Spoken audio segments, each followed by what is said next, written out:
बंदी छोड़ सतगुरु रामपाल जी भगवान की जय हो। परमपिता परमेश्वर सारी सृष्टि के रचनहार कुल मालिक कबीर परमेश्वर सतगुरु रामपाल जी भगवान चरण कमल में मुझ दास का कोटि कोटि दंडवत प्रणाम।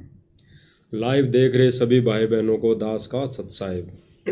भाई और बहनों, मालिक की रजा, मालिक की दया, मालिक की बड़ी मेहर, आज फिर मालिक की दया से लाइव आए हैं। लाइव का जो मुद्दा है, रीज़न है, वो भाई और बहनों निष्पक्ष का है। निष्पक्ष होकर इस भक्ति मार्ग पर चलने का है। भाई और बहनों, आश्रम मैनेजमेंट वाले हमारे ही भाई बहन हैं, हमारे कोई वो दुश्मन नहीं है। लेकिन वर्तमान समय में जो वो कार्य कर रहे हैं, वर्तमान समय में जो वो अपने मनमते से, मनमुखी तरीके से जो सारा कार्य कर रहे हैं, ये आध्यात्मिक दृष्टि से कितना सही है, कितना सत्य है, इस पर हमने विचार विमर्श करना है। भाई और बहनों, अगर हम देखा देखी में चलेंगे, अगर हम एक दूसरे की देखा देखी में चलेंगे या आश्रम मैनेजमेंट वालों की देखा देखी करेंगे या उनके हिसाब से हम चलेंगे, तो भाई और बहनों आध्यात्मिक मार्ग में हम मार खा जाएंगे। हम भक्ति मर्यादा से दूर हो जाएंगे। हमारे को जो गुरुदेव ने मर्यादाएं दी है, उनसे हम दूर हो जाएंगे, यानी गुरु मर्यादा से हम दूर हो जाएंगे। तो भाई और बहनों, यह है निष्पक्ष का मार्ग है। तो हम आज इस लाइव के माध्यम से निष्पक्ष वाली बात करेंगे। और आज फिर से हमारे साथ पवन दास जी हैं, तो इनसे हम जानेंगे इस विषय के, इस चर्चा के माध्यम से, इस लाइव सत्संगति के माध्यम से, कि वर्तमान समय में जो हमारे आश्रम वाले भाई बहन हैं, सतलोक आश्रम वाले भाई बहन हैं, वो जो अन्नपूर्णा मुहिम के तहत जो कार्य करने में लगा हुआ है, इसके पीछे उन भाइयों का, यानी सतलोक आश्रम वालों का क्या प्रयोजन है, क्या उनकी मनसा है, क्या उनकी सोच है, उन्होंने इसके पीछे का क्या रीज़न बनाया हुआ है, इस विषय में हम आज जानेंगे। आध्यात्मिक दृष्टि से, आध्यात्मिक तौर पर हम जानेंगे पवन दास जी से। तो इससे पहले दास आपसे विनम्र विनती करेगा, प्रार्थना करेगा कि भाई और बहनों, ये मार्ग है निष्पक्ष का। इस पर हमने निष्पक्ष भाव से, निष्पक्ष होकर चलना पड़ेगा। बिल्कुल निष्पक्ष होके, देखा देखी में अगर चलेंगे तो भाई और बहनों मात खा जाएंगे। 425 वर्ष पहले भी यही हालत हुई थी। 64 लाख शीशे थे, एक दूसरे की देखा देखी में फैल हो गए सारे के सारे। एक ने कहा कि भाई देखो रे गुरुजी वहाँ बैठे हैं, दूसरे ने कहा भाई हाँ देखो भाई गुरुजी वहाँ बैठे हैं, कबीर जी वहाँ बैठे हैं, कबीर जी वहाँ बैठे हैं, और एक दूसरे की देखा देखी में 64 लाख सभी के सभी फैल हो गए। तो यानी देखा देखी। तो भाई और बहनों, ये मार्ग जो है, ये देखा देखी का नहीं है।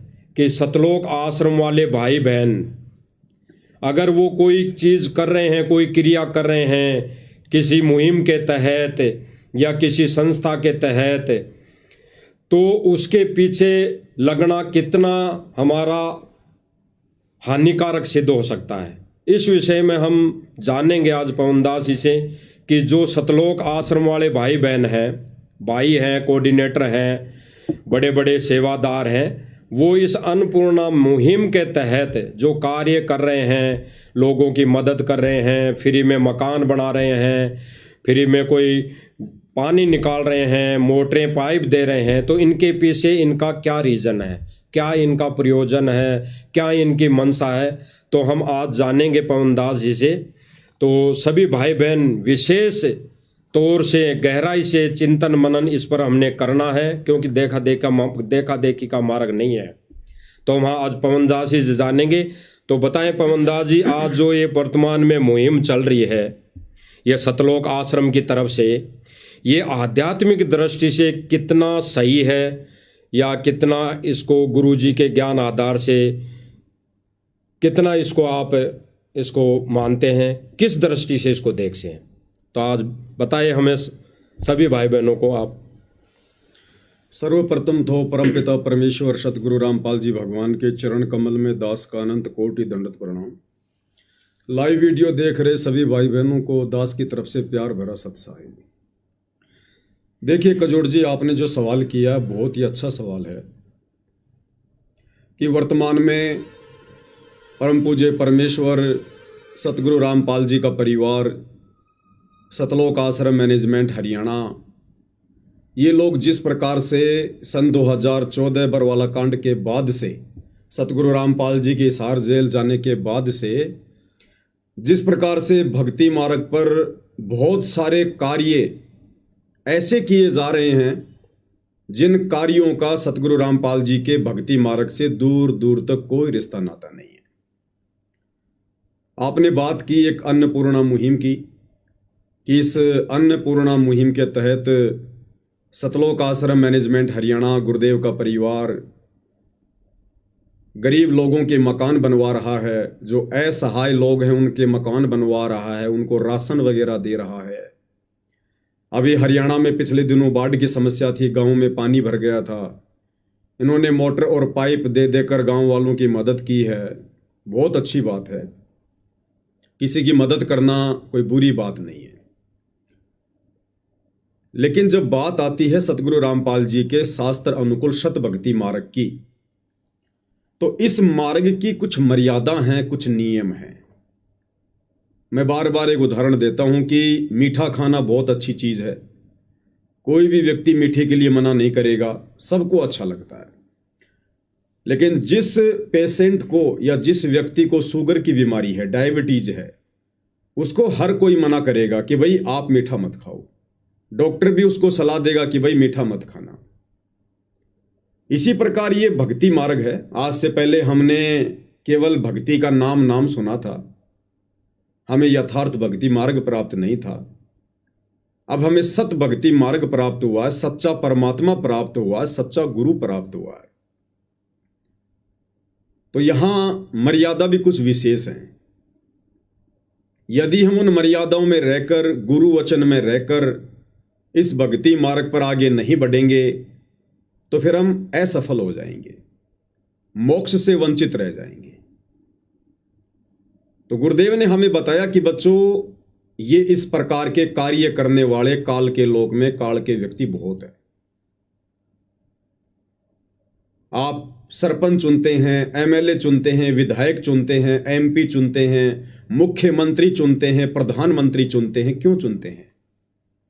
विकास के कार्यों के लिए, गरीब और असहायों की मदद के लिए, बिजली, पानी, रोड, सड़कें, ये सब ठीक करवाने के लिए। तो गुरुदेव ने कहा कि बच्चों, हमारा मार्ग अलग है, भिन्न है। इन सरकारों की व्यवस्था भी परमात्मा जी ने ही कर रखी है आम जन की सुविधाओं के लिए। तो हम भक्तों का तो सतगुरु रामपाल जी के भक्ति मार्ग को समझकर अब ये कार्य हो जाना चाहिए एकमात्र कि हमने तो किसी भी प्रकार से भक्ति करके, मर्यादाओं में रहकर, गुरु को प्रसन्न करके और इस काल के लोक से बाहर निकलना है, जन्म और मरण के झंझट से बाहर निकलना है, 84 लाख योनियों के कष्ट से बाहर निकलने का हमने प्रयास करना चाहिए। भगत कभी भी इस प्रकार के पचड़ों में नहीं पड़ेगा।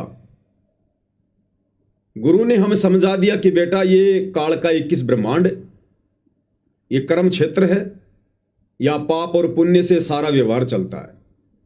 जिसके पुण्य अधिक है वो सुखी है, जिसके पाप अधिक है वो दुखी है। और हम भगत ना किसी के पुण्य बढ़ा सकते, ना किसी के पाप अपने सिर ले सकते।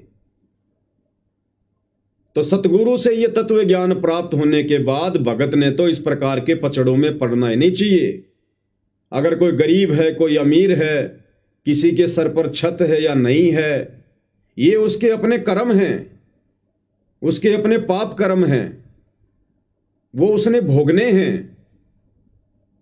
हम केवल एक काम कर सकते हैं, उस व्यक्ति तक हम परमात्मा की जानकारी पहुंचा सकते हैं। हम उसको भक्ति का संदेशा दे सकते हैं कि भाई देखो, धरती पर परमात्मा आया हुआ है, सत भक्ति मार्ग शुरू हो चुका है, आप सतगुरु की शरण में आइए और भक्ति से परमात्मा आपके सारे कष्टों का मर्दन करेगा, आपको सुखी भी करेगा भगवान, आपका मकान भी बनेगा। रास्ता परमात्मा बहुत सारे निकाल देता है। फिर छोटा मोटा भगत का धंधा होता है, उसमें परमात्मा बरकत दे देता है। आपने सेऊ समन की कथा सुनी होगी। सेऊ कितना गरीब था, कितना निर्धन था। क्या सतगुरु को नहीं पता था? क्या सतगुरु के साथ में जाने वाले भक्तों को नहीं पता था? उसके घर पर सतगुरु को खाना खिलाने के लिए आटा भी नहीं था। क्या सतगुरु ने उसकी घर की ऐसी दुर्दशा देखकर उसका मकान बनवाया? अपने भक्तों से कहा कि भाई इसका मकान बना दो, इसके घर में राशन डाल दो। तैमूर लंग कितना गरीब था, लोगों की भेड़ बकरियां चराकर दोनों मां बेटे जीवन निर्वाह किया करते थे। क्या कबीर परमेश्वर ने कहा विश्वकर्मा जी को कि इसका मकान बना दो, या अपने किसी अन्य भक्तों को कहा कि भाई इसका तैमूर लंग का मकान बना दो, इसके घर में राशन डाल दो? परमेश्वर ने सबको भक्ति से जोड़ा। उनकी एक विधि है, अध्यात्म की एक प्रोसीजर है। सतगुरु कभी मर्यादा भंग नहीं करता। और जब उन आत्माओं ने भक्ति करनी शुरू की, सतगुरु को प्रसन्न किया, तो सेऊ सम्मन को परमेश्वर ने इतनी बरकत दे दी, इतनी बरकत दे दी, वो गरीब व्यक्ति उसी जन्म में दिल्ली का 1 नंबर का सेठ बन गया। 1 नंबर का सेठ। तैमूर लंग को परमात्मा ने अहरण के नीचे शौपन में दिखा दिया कि बेटा यहां पर धन छुपा हुआ है, और धीरे धीरे निकालना ताकि किसी को शंका ना हो। उस तैमूर लंग को, जो एक वक्त की रोटी भी बड़ी मुश्किल से पाया करता था, उसको परमात्मा ने भक्ति विधि से अपने तरीके से 7 पीढ़ी का राज्य बख्शीश कर दिया। तो गुरुदेव भगवान कहते हैं कि बच्चों, परमात्मा जब किसी को देता है तो उसके देने की विधि अलग है। एक सत्संग में गुरुदेव ने बताया कि बच्चों, वो परमात्मा भी यदि इस पृथ्वी पर आकर जनसाधारण जैसे ही कार्य करेगा तो फिर काहे का परमात्मा है? तो ये मकान तो सरकार भी बना के दे देती है, मकान तो कोई समाज सेवी संस्था भी बना के दे देती है, मकान गांव के लोग इकट्ठा होकर भी दे देते हैं बना के। तो ये तो जनसाधारण के जैसे कार्य हैं। परमात्मा जब करता है तो इनसे भिन्न करता है, अलग करता है। तो सतगुरुदेव ने हम भक्तों को यही शिक्षा दी है। यदि किसी ने उनकी शिक्षा समझी हो तो, उनके सत्संगों पर विचार किया हो तो, गुरुदेव के तत्व ज्ञान को यदि आधार बनाया हो, तो सतगुरु ने हमें यही शिक्षा दी है कि बच्चों, तुम इस पचड़ों में मत पड़ो। बड़ी मुश्किल से तुम्हारा दाव लगा है, थोड़ा सा समय है। अपनी भक्ति मर्यादाओं में रहकर सतगुरु को प्रसन्न करके, इन श्वासों का सदुपयोग करके, दुनियादारी से मुंह फेर के, और यहां से सतलोक चलने की सोचो, उस दिशा में आगे बढ़ो। ये कार्य तो होते रहेंगे। तुम किन किन का सिर ढकोगे? ये तो भिखारी का लोक है, काल का लोक है। इस लोक में कभी कोई सुखी हो ही नहीं सकता। आपने यदि सृष्टि रचना पढ़ी हो कजोड़ जी, तो सतगुरु रामपाल जी ने बताया कि जब ये ज्योति निरंजन काल परमात्मा के आदेश अनुसार अपने बड़े भाई कूरम के पास में सृष्टि रचना की सामग्री लेने के लिए गया, तो कूरम उस समय समाधि में था, भक्ति में था। ज्योति निरंजन उसके पास जाता है और कहता है कि भाई उठ, जाग, मुझे पिताजी ने भेजा है, मुझे सामग्री चाहिए। वो अपनी समाधि में लीन था। ज्योति निरंजन धैर्य नहीं रख पाया। उसने सोचा ना जाने इसकी समाधि कब टूटेगी। ज्योति निरंजन ने धैर्य खोकर हड़बड़ी में कूरम के मुकुट को हिला दिया, उसे जगाने के लिए, समाधि से वापस लाने के लिए। जैसे उसने मुकुट को हिलाया, उसमें से 5 तत्व 3 गुण निकले। ज्योति निरंजन ने देखा, वाह, मुझे जो चाहिए था वो मिल गया। इतने में कूरम की समाधि टूट गई। कूरम ने कहा, भाई आप ये क्या कर रहे हो? उसने कहा कि मैं तुझे जगा रहा था, मेरे को सृष्टि रचना की सामग्री चाहिए। कूरम ने कहा कि ये आपको किसने बताया? मेरे और कबीर परमात्मा के अलावा तो किसी को पता ही नहीं है। बोला, उन्होंने भेजा मुझे। तो कूरम ने एक अच्छे बेटे का फर्ज निभाते हुए कहा कि भाई मैं पहले पिताजी से पूछूंगा, ये तो बहुत अनमोल वस्तु है, मैं पहले पिताजी से पूछ लेता हूं, कोई दिक्कत नहीं, आप बैठो, अगर पिताजी यस कर देंगे तो मैं आपको दे दूंगा। लेकिन ज्योति निरंजन को धैर्य नहीं रहा और वो वहां से कूरम के मुकुट को हिलाकर सारी सामग्री लेकर वहां से दौड़ गया। जब कूरम ने परमात्मा से समाधि अवस्था में बात की तो कूरम ने कहा कि पिताजी ऐसे ऐसे मेरे साथ में बदसलूकी करके और वो ज्योति निरंजन ऐसे ऐसे सामग्री ले गया और मैं उसको घड़ूंगा, मैं उसकी पिटाई करूंगा। तो कबीर परमेश्वर जी ने कहा कि बेटा उसने तो गलती कर दी, कोई बात नहीं, तू ऐसी गलती मत करना, और आज के बाद मैं उसको श्राप देता हूं, उसके लोक में 21 ब्रह्मांड में कभी भी शांति नहीं रहेगी। ऐसे ही लोग झगड़ेंगे, मरेंगे, कटेंगे, फंसेंगे, अशांति बनी रहेगी। ये श्राप वहां से लगा हुआ है इस काल को, ब्रह्म को, 21 ब्रह्मांड के राजा को। तो भाई परमेश्वर ने जिसको ऐसा श्राप दे रखा हो कि जिसके लोक में कभी सुख शांति नहीं होगी, हम 2 कोटि के जीव अपनी भक्ति ना करके क्यों दुनिया को सुखी करने का ठेका ले रहे? जब दुनिया को वापस थोड़ा बहुत सुखी करने के लिए परमात्मा स्वयं संत रामपाल जी के रूप में धरती पर आ चुके हैं, तो अब वे अपने स्तर पर, अपने तरीके से, अपनी प्रोसीजर के अनुसार लोगों को धन देंगे, उनको सुखी करेंगे, उनके मकान बनाएंगे, अपने भक्तों को मजदूरी पर नहीं लगाएंगे। जिस प्रकार से सतलोक आश्रम वाले सतगुरु की आड़ में भक्तों से मजदूरियां करवा रहे हैं। सतगुरु हमसे भक्ति करवाने के लिए आए, मजदूरी करवाने नहीं आए। तो सतगुरु की एक विधि है, और जब से सतगुरु रामपाल जी ने अपने सत भक्ति मार्ग की शुरुआत की है सन 1994 से, कजोड़ जी मैं चैलेंज करता हूं, आज तक मुझे उनके एक भी भगत का ऐसा घर बता दीजिए जो घर सतगुरु रामपाल जी ने बनवाया हो। एक भी वो भगत बता दीजिए जिसके घर में सतगुरु रामपाल जी ने राशन डलवाया हो। बाढ़ तो हरियाणा में आज से पहले भी कई बार आई है। एक भी गांव बता दीजिए जिस गांव में सतगुरु रामपाल जी ने मोटर और पाइप की व्यवस्था करवाई हो। वो ऐसा करवाएंगे नहीं, उनकी विधि अलग है। जिस प्रकार कोई भी रोगी रोड पे पड़ा हुआ है, कितना ही भयंकर रोग से ग्रस्त है, कितना ही दुखी है, डॉक्टर उसका रोड पर इलाज नहीं करेगा। डॉक्टर के नियम है, मर्यादा है, विधि है। आप विधिवत हॉस्पिटल में आइए, हॉस्पिटल में एडमिट होइए, अपना नाम गांव पता लिखाइए, उसके बाद डॉक्टर आपके रोग को भी चेक करेगा और जैसा भी रोग है उस अनुसार उसका ट्रीटमेंट भी करेगा। तो सतगुरु रामपाल जी परमेश्वर जी की आत्माओं को धनी बनाने की, स्वस्थ बनाने की एक प्रोसीजर है। आप सबसे पहले उनके ज्ञान को सुनिए, समझिए, आप उनकी शरण में आइए, शरण में आकर आप जी भक्ति करते रहिए, फिर परमेश्वर आपके काम धंधे में बरकत देगा, आपके बच्चों को नौकरी पे लगा देगा। बहुत सारे तरीके हैं परमात्मा के पास में।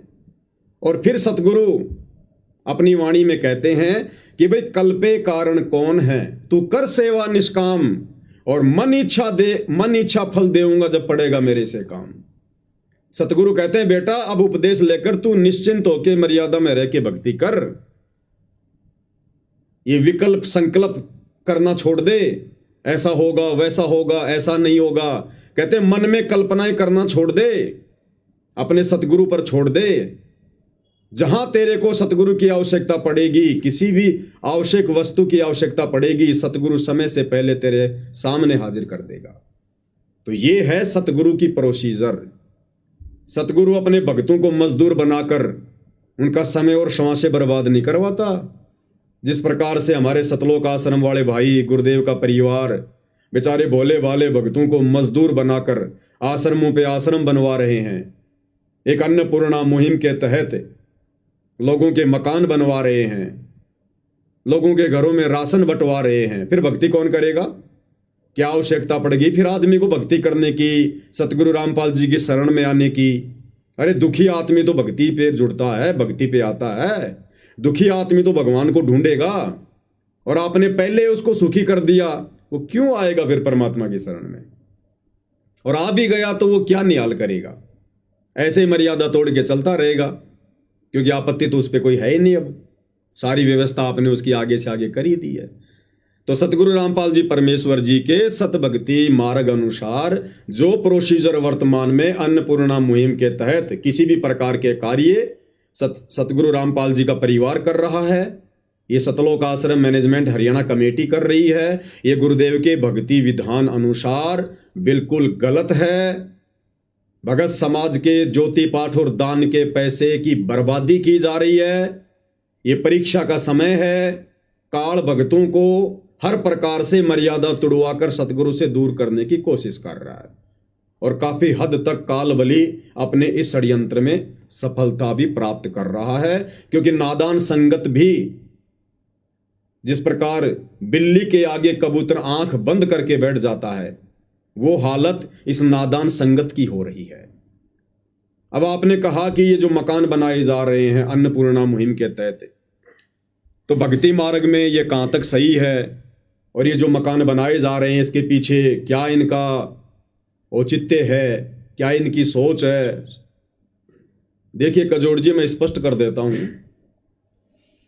अगर सतगुरु रामपाल जी अगर इस प्रकार की किसी अन्नपूर्णा मुहिम के तहत लोगों के मकान भी बनवाना शुरू करेंगे, तो सबसे पहले वो अपने गरीब और निर्धन भक्तों के बनवाएंगे, अपने गरीब और निर्धन भक्तों के बनवाएंगे। बिल्कुल कजोड़ जी, कॉमन सेंस की बात है। आपके घर पर दूध देने वाली गाय है, आपके पड़ोसी के घर पर भी है।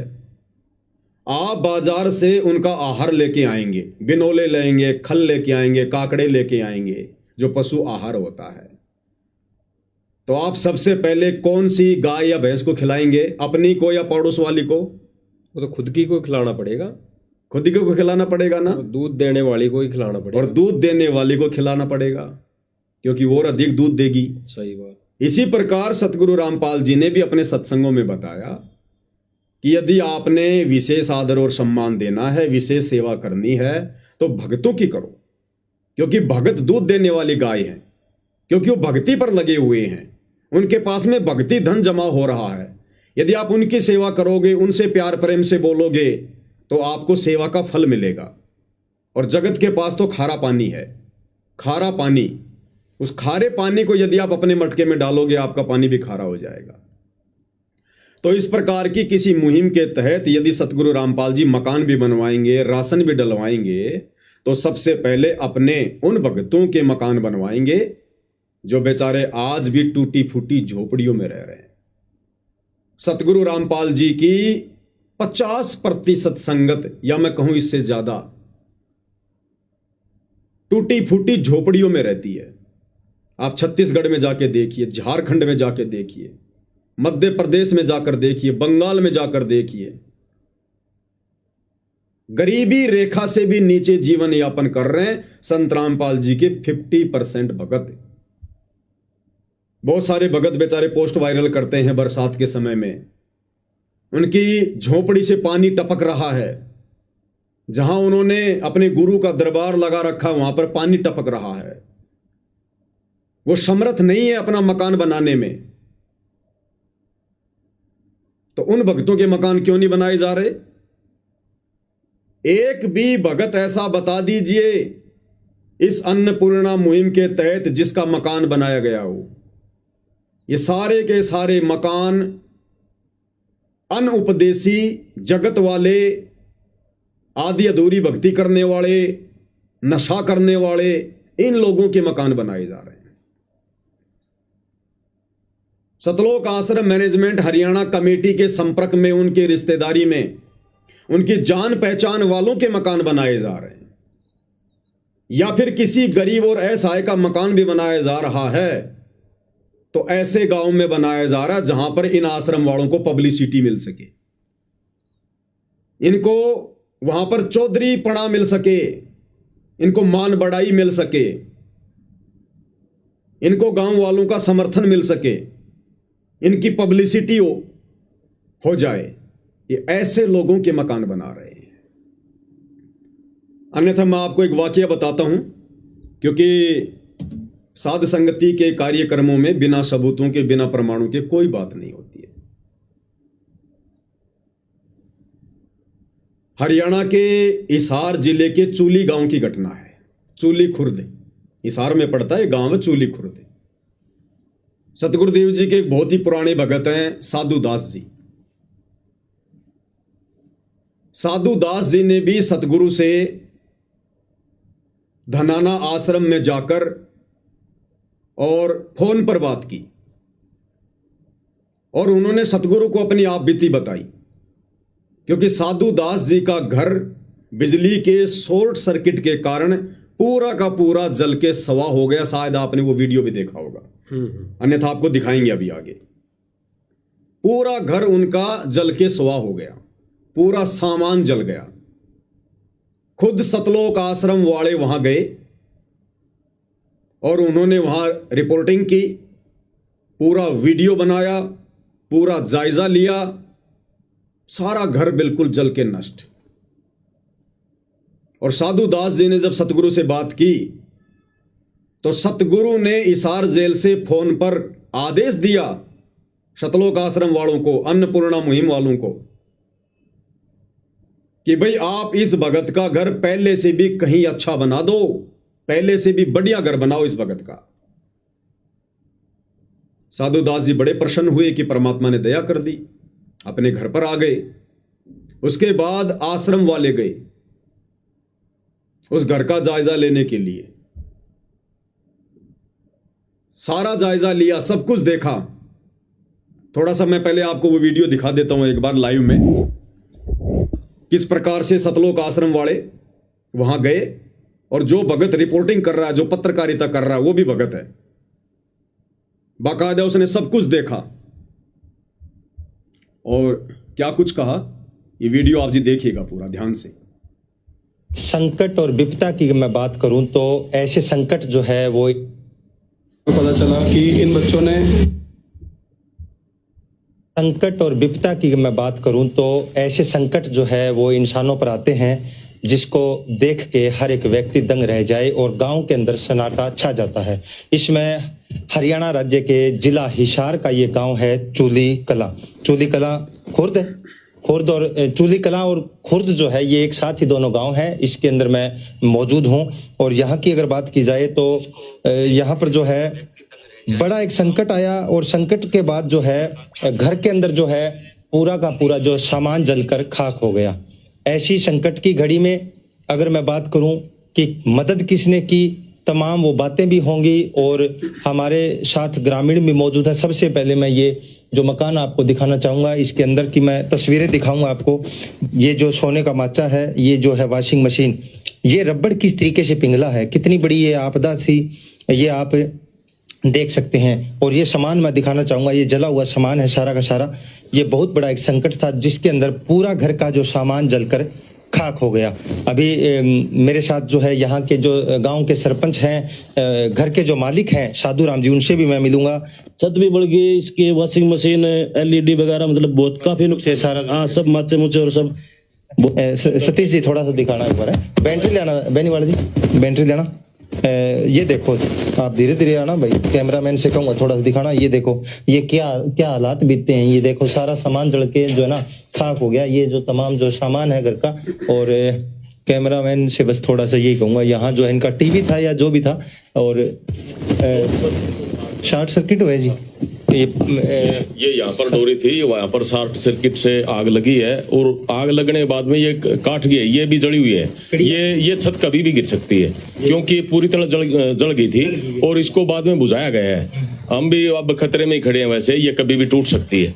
कड़ियां जो है मकान की वो जल चुकी हैं। मैं दिखाना चाहूंगा आपको, आप थोड़ा सा आगे ले कैमरा। हाँ बिल्कुल, ये जो कड़ियां आप तस्वीरों में देख रहे हैं ना, हाँ ये सारी जल चुकी है ना जी, सारी जल चुकी हैं ये कड़ियां।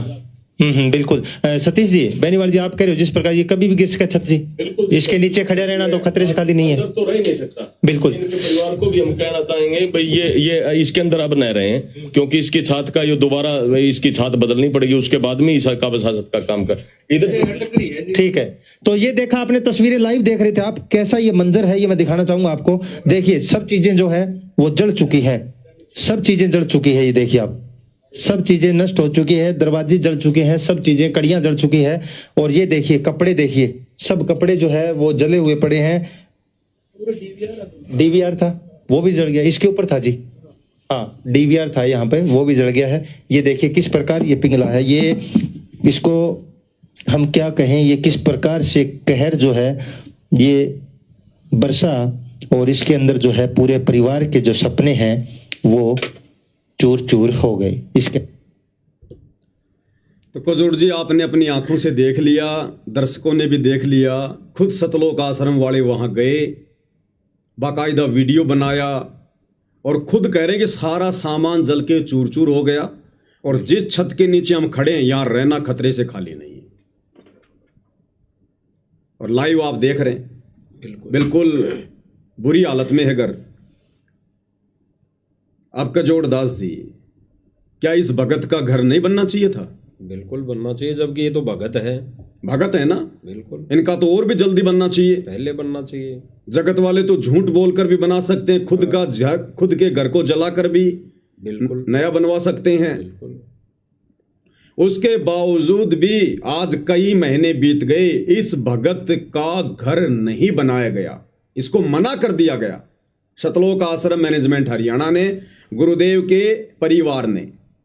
और कारण क्या बताया कि आपके घर पर तो एक मोटरसाइकिल और एक छोटा हाथी टेम्पू अभी शेष है, हम आपका घर नहीं बना सकते। भाई, जब सतगुरुदेव जी ने आदेश दे दिया, क्या हिसार जेल में बैठे उस अंतर्यामी भगवान को, ये आश्रम वाले कहते हैं ना वो तो भगवान है, भगवान है, तो भगवान तो अंतर्यामी होता है। तो जब भगत ने प्रार्थना की थी तो क्या भगवान की आंखों के सामने मकान नहीं आया होगा? तो भगवान ने भी सोच समझ के आदेश दिया होगा ना। जब गुरु ने आदेश दे दिया कि भाई इस भगत का मकान पहले से कहीं अच्छा बना दो, तो मुझ पवन दास के हिसाब से तो इन आश्रम वालों ने उस घर पर जो वीडियो बनवाया है भगत को बेचकर, वो भी बेवकूफी है, वो भी मूर्खतापूर्ण कार्य किए हैं इन्होंने। जब सतगुरु ने आदेश दे दिया कि पहले से अच्छा घर बना दो, तो इन्होंने वीडियो बनवाने की भी जरूरत नहीं थी, तुरंत कार्य उसी दिन से शुरू कर देना चाहिए था। जैसे आम जगत वाले लोगों का 15 दिन में तो मकान बना के तैयार कर देते हैं डबल स्टोरी का, लेकिन इस भगत का मकान अभी तक नहीं बनाया गया और रिजेक्ट कर दिया गया कि भैया आपके पास में तो एक मोटरसाइकिल और एक छोटा हाथी टेम्पू अभी शेष है। वो परिवार उस टेम्पू में सोएगा क्या? अरे अगर टेम्पू शेष है तो क्या उसको भी जला दिया जाए, तब तुम्हारे दिल को शांति मिलेगी? उस जले हुए टेम्पू को देखकर फिर मकान बनाओगे क्या? या वो परिवार उस टेम्पो में सोएगा क्या? वो गाय भैंस अपने टेम्पो में बांधेगा क्या? इन लोगों ने जानबूझकर सतगुरु के आदेश की धज्जियां उड़ाई, अवहेलना की, क्योंकि दुनिया की नजरों में, दुनिया को दिखाने के लिए ये आश्रम वाले संत रामपाल जी को भगवान भगवान, परमात्मा परमात्मा कहते, मानते नहीं है। और उस भगत का मकान अभी तक नहीं बनाया गया, क्योंकि अगर भगत का मकान वो बनवा देते तो इन लोगों को चौधर नहीं मिलती, इन आश्रम वालों को पब्लिसिटी नहीं मिलती, मजा नहीं आता फिर उस भगत के घर का उद्घाटन करने में, किसी गांव के सरपंच विधायक को बुलाकर उसके हाथों में उस घर की चाबी देने में मजा नहीं आता। लोग ये कहते रहे कौन सी बड़ी बात हो गई, ये तो बाबा रामपाल का भगत था, बाबा रामपाल ने बनवा दिया, इसमें क्या बड़ी बात थी? इनको पब्लिसिटी नहीं मिलनी थी, वहां पर जो मान बढ़ाई की इनको भूख है वो नहीं मिलनी थी इनको। तो जानबूझकर इन्होंने अपने गुरु के आदेशों की अवहेलना की, जबकि गुरु ने आदेश दे दिया उस भगत को। उसके बावजूद भी इन लोगों ने अभी तक उस भगत का मकान नहीं बनवाया। ये टोटल मामला चौधरीपने का है, दिखावे का है, पब्लिसिटी का है, टोटल काल प्रेरणा है। अब मैं आपको दिखाता हूं, दिल्ली में इन्होंने एक मकान बनाया, जबकि वो मकान जला भी नहीं था, आराम से वो परिवार उस मकान में रह रहा था, टाइम पे अपना खाना पीना भी हो रहा था, लेकिन पब्लिसिटी की भूख में और इन लोगों ने वो मकान बनवाया और कैसी झूठी एक्टिंग करके संगत से और अधिक दान धर्म लेने का ये प्रयास करते रहते हैं। ये गिरीश भगत है, दिल्ली से है, ये वकील है, गुरुदेव के मुकदमों में भी ये वकील बना हुआ है। इसने आश्रम वालों को इंक्वायरी भेजी कि ऐसे ऐसे दिल्ली में मेरे आसपास के मोहल्ले में एक मकान बनाओ, और वो जगत वाले का मकान बनवाने के लिए, जिस मकान की हालत उस साधुदास भगत से बहुत अच्छी थी, चूली खुर्द इसार वाले भगत के घर से बहुत अच्छी हालत थी उस घर की, फिर भी जबरदस्ती इस गिरीश ने आश्रम वालों से कहकर वो मकान बनवा दिया। और कैसी एक्टिंग कर रहा है भाई, साध संगति से जुड़े हुए भक्तों को लठों से मारने वाले, मरवाने वाले।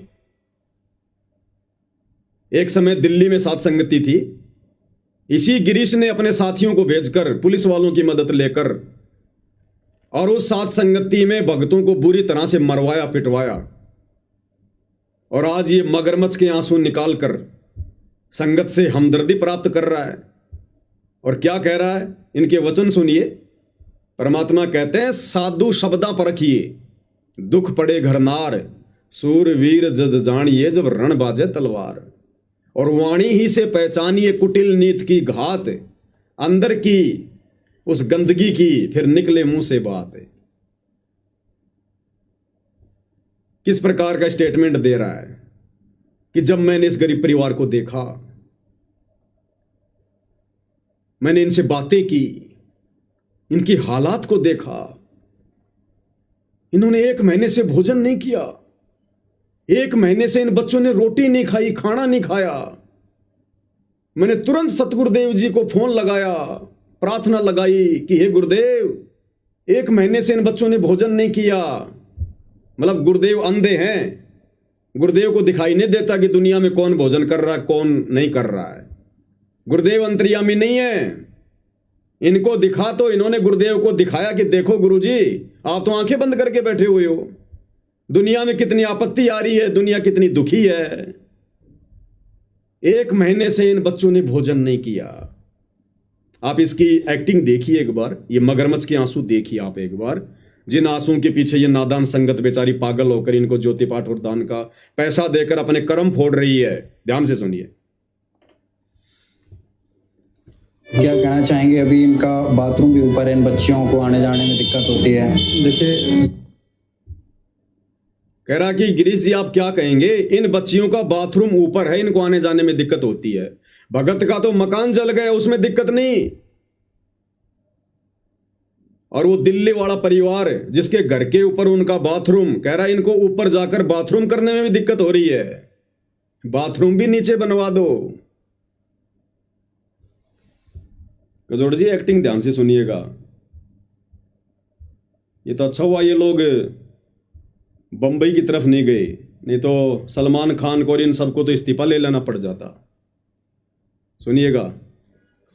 जाने में दिक्कत होती है। देखिए, जो संत रामपाल जी महाराज जी ने किया है ना, वो इस मतलब पूरे ब्रह्मांड में कोई नहीं कर सकता है। ये बच्चे पिछले 1 साल से, क्योंकि आज 1 साल हो गया इनके पिताजी को मतलब जो मृत्यु हुई थी, 1 साल से ये बच्चे बिल्कुल अनाथ का जीवन व्यतीत कर रहे हैं। और मतलब ठीक है, पड़ोसियों ने जितनी उनसे उनका बना, पड़ोसियों ने मदद की। और जब पहली बार जब हम इन बच्चों के पास आए तो हमें पता चला कि इन बच्चों ने 1 महीने से रोटी तक नहीं खाई है। और जब पहली बार जब हम इन बच्चों के पास आए तो हमें पता चला कि इन बच्चों ने 1 महीने से रोटी तक नहीं खाई है।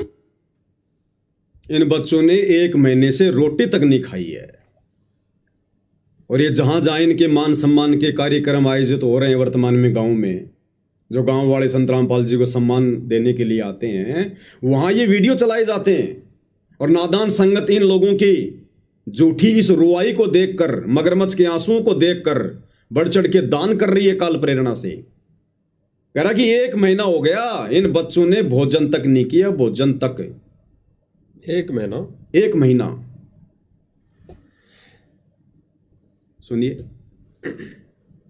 तो इस तरीके की चीजें जब पता चली ना, तो हमारे हृदय से ऐसे मतलब दर्द हुआ हमें कि भाई मतलब इस काल के लोक में, जैसे संत रामपाल जी महाराज बताते हैं ना, वाकई में ये इतने दुखी बच्चे हैं, मतलब इनका आगे पीछे कोई भी नहीं था। तो हमने तुरंत जो है संत रामपाल जी महाराज को प्रार्थना करी कि बंदी छोड़। इस तरीके की दुर्दशा हो रही है बच्चों की और इतने दुखी बच्चे, हमने तुरंत जो है संत रामपाल जी महाराज को प्रार्थना करी कि बंदी छोड़। इस तरीके की दुर्दशा हो रही है बच्चों की और इतने दुखी बच्चे सब।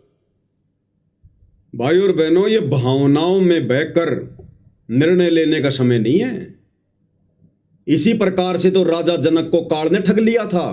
जब वो स्वर्ग में जा रहा था विमान में बैठ के, तो काल ने राजा जनक को ठग लिया। नरक में 12 करोड़ आत्माओं की वो चित्कार, वो पुकार राजा जनक के कानों में डाल दी। अब इन भक्तों की ये झूठी चित्कार, ये पुकार, ये मगरमच्छ के आंसू, ये एक्टिंग इन नादान संगत को सुनाई जा रही है, ताकि संगत इन कुपात्रों को आंख बंद करके और पैसा दे, और ये कुपात्र उस पैसे का इसी प्रकार से दुरुपयोग करते रहे। कह रहा 1 महीने से इन बच्चों ने कुछ नहीं खाया। कजोरदार जी वो तो चलो बच्चे थे जिन्होंने 1 महीने से कुछ नहीं खाया इन लोगों के अनुसार।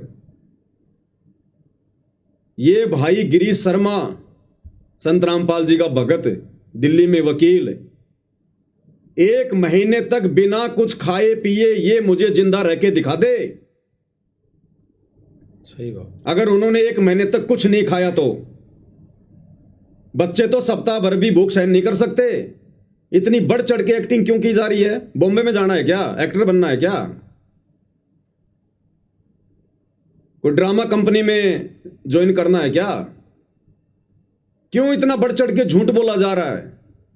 क्यों बेचारी नादान संगत को गुमराह किया जा रहा है झूठी एक्टिंग करके? कह रहा है 1 महीने से इन बच्चों ने कुछ नहीं खाया है, कुछ नहीं खाया। संत रामपाल जी महाराज ने तुरंत जो है ना आदेश करा कि बेटा जो भी उन बच्चों को चाहिए, और उन बच्चों को मैंने गोद ले लिया, वो मेरे बच्चे हैं, वो अनाथ नहीं है। तो संत रामपाल जी महाराज ने आदेश करा कि इनको जो भी चाहिए, जो इनकी सुविधा है, वो आप इन्हें दो, खाद्य सामग्री दो, स्कूल में अच्छे स्कूल में। देखा नादान संगत किस प्रकार से आंसू निकाल रही है। इनका घर की मरम्मत कराओ, और इनका जो है जैसे अपने भाई बहनों पर संत रामपाल जी महाराज ने ये भी कहा कि बेटा जब आप उनके पास जाओ ना, तो अपने बच्चों की तरह ट्रीट करना। अपने बच्चे जैसे आप अपने बच्चों का ख्याल रखते हो ना, उस तरीके से उन बच्चों को जो है आपने सामान दिलाना है, ये करना है। भगत जी आप यकीन नहीं मानोगे भाई। अब बताओ, चूली गांव का, हिसार जिले का साधु दास भगत, जिसका घर बिजली के शॉर्ट सर्किट के कारण जल के भस्म हो गया, वो दुश्मन था क्या? कह रहा गुरुदेव कह रहे हैं उन बच्चों को अपने बच्चों की तरह व्यवहार करना और तुरंत उनका मकान बनाओ। वो साधु दास कोई दुश्मन था क्या संत रामपाल जी का? अब ये बच्चे क्या कह रहे हैं? भाई ने तो अपनी एक्टिंग कर दी। अब ये बच्चे क्या कह रहे हैं? खुद सतलोक आश्रम वाले माइक हाथ में लेकर कह रहे हैं कि बच्चों को समय पे भोजन भी नहीं मिलता, ये भी नहीं मिलता। और कह रहा जिस दिन इनको रोटी सब्जी नहीं मिलती उस दिन ये दूध और ब्रेड खाते हैं।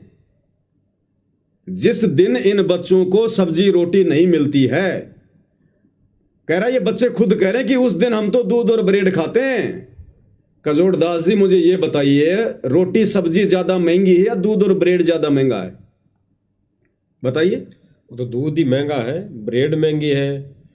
आटे से महंगी ब्रेड और सब्जी से महंगा दूध। बिल्कुल। और बच्चे कह रहे हैं जिस दिन हमें रोटी नहीं मिलती हम तो दूध और ब्रेड खाते हैं। किसने कह दिया? हम 1 महीने से कुछ खाए नहीं।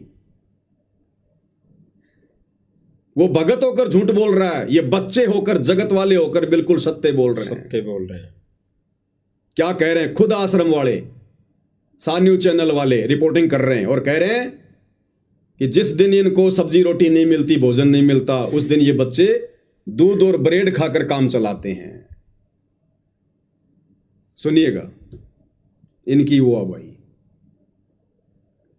आइए अब मिलते हैं बच्चों से और सुनते हैं कि वे कैसे इन हालातों में जी रहे हैं। बारिश आ जाए तो पानी भर जाता है, घर में पानी भर जाता है जी, और सब जगह से चोने लगता है, किचन भी चोता है जी।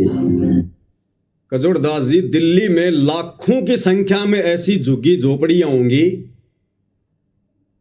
बारिश के समय में जो पानी टपकता है। बिल्कुल। उन लाखों में से 50,000 के तो माँ बाप भी नहीं होंगे, बेचारे यहां वहां से कचरा चुन के, भीख वाक मांग के अपना काम चलाते हैं। इनको पूरी दिल्ली में एक ही गरीब परिवार दिखाई दिया क्या? अरे लाखों की संख्या में तो दिल्ली की सरकार ने चिन्हित कर रखे हैं। अगर इनको नहीं मिल रहे हैं तो दिल्ली की सरकार से जाके बायोडाटा ले लो, अगर तुम्हें इतनी ज्यादा हमदर्दी हो रही है तो। अगर इस अन्नपूर्णा मुहिम के तहत हर व्यक्ति का घर बनाना है गरीब का, तो दिल्ली की सरकार से बायोडाटा ले लो, तुरंत देगी। पूरी दिल्ली में इनको एक ही घर दिखाई दिया अभी तक। मैं तो इन भाइयों को कहता हूं कभी सुबह सुबह फ्रेश होने के लिए अपने घर से बाहर निकलकर दिल्ली की रेलवे लाइन पर जाइए और आपको कई किलोमीटर तक आपको ऐसे ऐसे घर और मकान और लोग दिखाई देंगे जिनकी हालात इन बच्चों से भी गई गुजरी है। कईयों के पास तो घर ही नहीं है, घास फूस डाल के झोपड़ी बना के रह रहे हैं। तो बनाओ ना मकान। रोटी कपड़ा शिक्षा और मकान हर किसी को देगा कबीर भगवान। क्यों नहीं दे रहा कबीर भगवान? पैसे की कमी आ गई कबीर भगवान के पास, मजदूरों की कमी आ गई कबीर भगवान के पास। ये केवल एक दिखावा है, एक ढोंग है, एक ड्रामा है, कुछ अपनी मान बढ़ाई के लिए, अपनी चौधर के लिए। और ज्यादातर ये काल भक्तों की मर्यादा तुड़वाकर इस प्रकार के ड्रामे करवा रहा है। मेन मकसद है आत्माओं की मर्यादा तुड़वाना, सतगुरु के वचन की अवहेलना करवाना।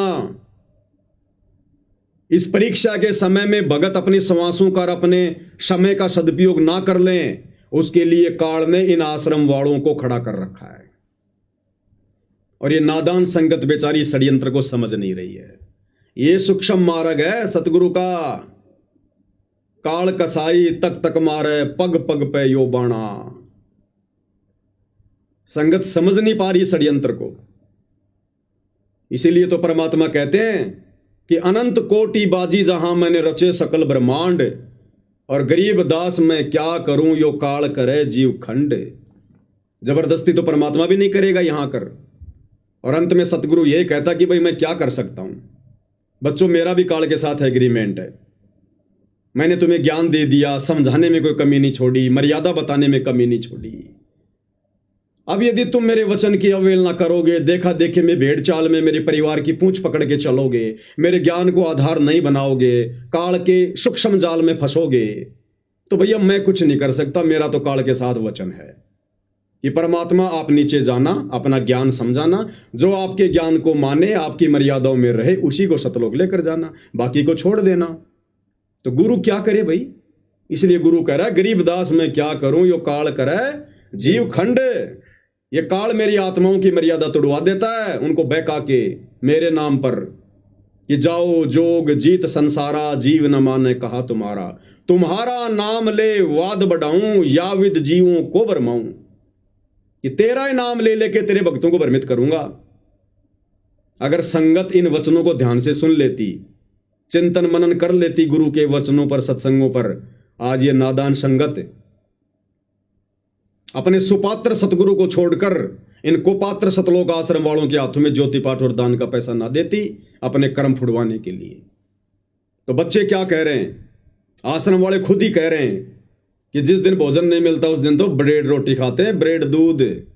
जी और जैसे ऊपर लैट्रिन तो टूटी हुई है। लेटरिन भी टूटी है, हाँ जी देखा बेटा। तो बस। और बेटा खाने पीने का कैसे चलता है? जब खाने पीने का होता है तो हम खा लेते, नहीं होता है तो ले आते हैं। अगर कुछ मिल जाता है, कोई दे जा तो खा लेते हैं, ना तो दूध ब्रेड खा के अपना काम चला लेते हैं। बेटा आपको क्या तकलीफ है? कहते कुछ खाने को मिल जाता तो ठीक है, नहीं तो दूध और ब्रेड खा के अपना काम चला काम लेते हैं। चला लेते हैं। मतलब बच्चों ने ये नहीं कहा कि हम भूखे मर रहे हैं, 1 महीना हो गया हम भूख से मर रहे हैं। उन बच्चों ने नहीं कहा कि तुम हमारा मकान बनाओ, हमारे घर में राशन डालो, नहीं। काल बहुत चतुर है। जब कल को ये बातें ऊपर होंगी धर्मराज के दरबार में तो काल कह देगा जी मैंने कौन से दिन कहा था कि जी जो आपकी शरण में नहीं है, जो मेरे अंडर में है, आप उनका मकान बनाओ। मेरा और आपका तो एग्रीमेंट था कि जो भक्ति करेगा वो आपका, उसके लिए आप जो मर्जी करो, और जो भक्ति नहीं करेगा वो मुझ काल का। आप दखलंदाजी मत करना बीच में। फिर आपने क्यों जबरदस्ती मकान बनवाए? क्यों जबरदस्ती आपने उनके घर में राशन डलवाया? जैसे उनके कर्म थे वो भोग रहे थे। अगर आपने राशन डलवाना था, आपने मकान बनवाना था, पहले आप उनको अपने शरण में लेते, पहले आप उनको अपना बनाते।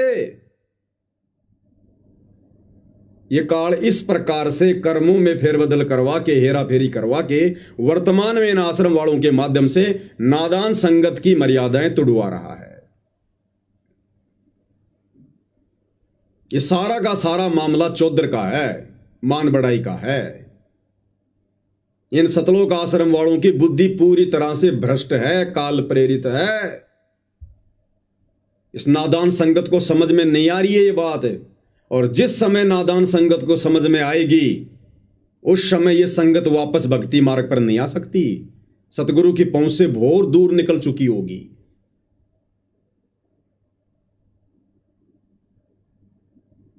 और जो साधुदास भगत है चूली गांव का, हिसार का, जिसने गुरु से प्रार्थना की और गुरु ने कहा कि भाई इसका पहले से अच्छा मकान बनाओ, और आश्रम वालों ने नहीं बनाया, मैं तो साधुदास जी से प्रार्थना करूंगा भाई दुखी होने की जरूरत नहीं है, मन में कोई शंका पैदा करने की जरूरत नहीं है। साधुदास के ऊपर गुरुदेव भगवान की एक बहुत बड़ी रहम हुई है, एक रजा हुई है। परमात्मा ने साधुदास भगत का जो मकान अभी तक नहीं बना है, भाई आश्रम वालों ने तो फोड़ लिया अपने कर्म, जो गुरु के कहने के बाद भी मकान नहीं बनाया, और इधर साधुदास को परमात्मा ने बचा लिया उसका मकान ना बनवा के, कुछ भी कारण बना के। अन्यथा ये भार साधुदास के ऊपर चढ़ता, संगत का साधुदास के ऊपर। वो मकान जितने का भी बनता, 2 लाख का, 5 लाख का, 10 लाख का, वो सारा का सारा भार इस साधुदास भगत के सिर पर रखा जाता। क्योंकि ये तरीका नहीं है सतगुरु का अपने भगत को सुखी करने का, किसी का मकान बनवाने का। तो साधुदास भगत के ऊपर तो बहुत बड़ी रजा हुई है, मेहर हुई है कि परमात्मा ने उसको बचा लिया संगत का भार उसके ऊपर चढ़ाने से। और मकान तो भगत का बनेगा ही, आज नहीं तो 6 महीने बाद में बन जाएगा। परमात्मा 100 तरीके और निकाल देगा। भक्ति करने वालों के साथ भगवान है। लेकिन साधुदास की भी यहां एक गलती रही, उसने सतगुरु के ज्ञान को आधार ना बनाकर और इस अन्नपूर्णा मुहिम को देखकर जबरदस्ती अपने मुंह में पानी भर लिया, लालच में आ गया। थोड़ी सी नादानी दिखा दी उसने, अपने गुरु पर विश्वास नहीं किया। उसने सौपन में भी इस प्रकार से अपने गुरु से डिमांड नहीं करनी चाहिए थी। सौपन में भी भक्ति करनी चाहिए थी। अगर साधुदास भगत जी ने रंका और बंका की कहानी को आधार बनाया होता, रंका और बंका दोनों पति पत्नी सतगुरु का सत्संग सुनने गए हुए थे। गरीब परिवार था, एक झोपड़ी थी, साथ में एक बेटी थी वंका। सत्संग सुन रहे थे, पीछे से बेटी दौड़ के गई और कहा कि पिताजी पिताजी, माताजी माताजी। उन्होंने पीछे मुड़कर देखा, बोला क्या हुआ, इतनी जोर से क्यों चिल्ला रही है, सत्संग में भंग पड़ गया। बेटी ने कहा कि झोपड़ी में आग लग गई, सब कुछ जल के खाक हो गया। तो रंका बंका ने देखा कि भाई अगर ये झोपड़ी ना होती तो सत्संग में भंग ही ना पड़ता। उन दोनों ने कहा कि बेटी क्या बच गया। तो वंका ने कहा कि माता पिताजी एक खाट बच गई जो बाहर रखी हुई थी पेड़ के नीचे, बाकी सब जल के खाक हो गया। तो रंका बंका ने क्या कहा, विचार करना, सामने सतगुरु बैठे सत्संग कर रहे हैं, परीक्षा थी उन आत्माओं की। गरीब परिवार, एक झोपड़ी, सारा सामान जल गया, अनाज जल गया, और अपनी बेटी से कह रहे हैं कि बेटी और क्या बच गया। बोला जी एक चारपाई बची है जो बाहर थी। दोनों बोले उसको भी आग में डाल दे,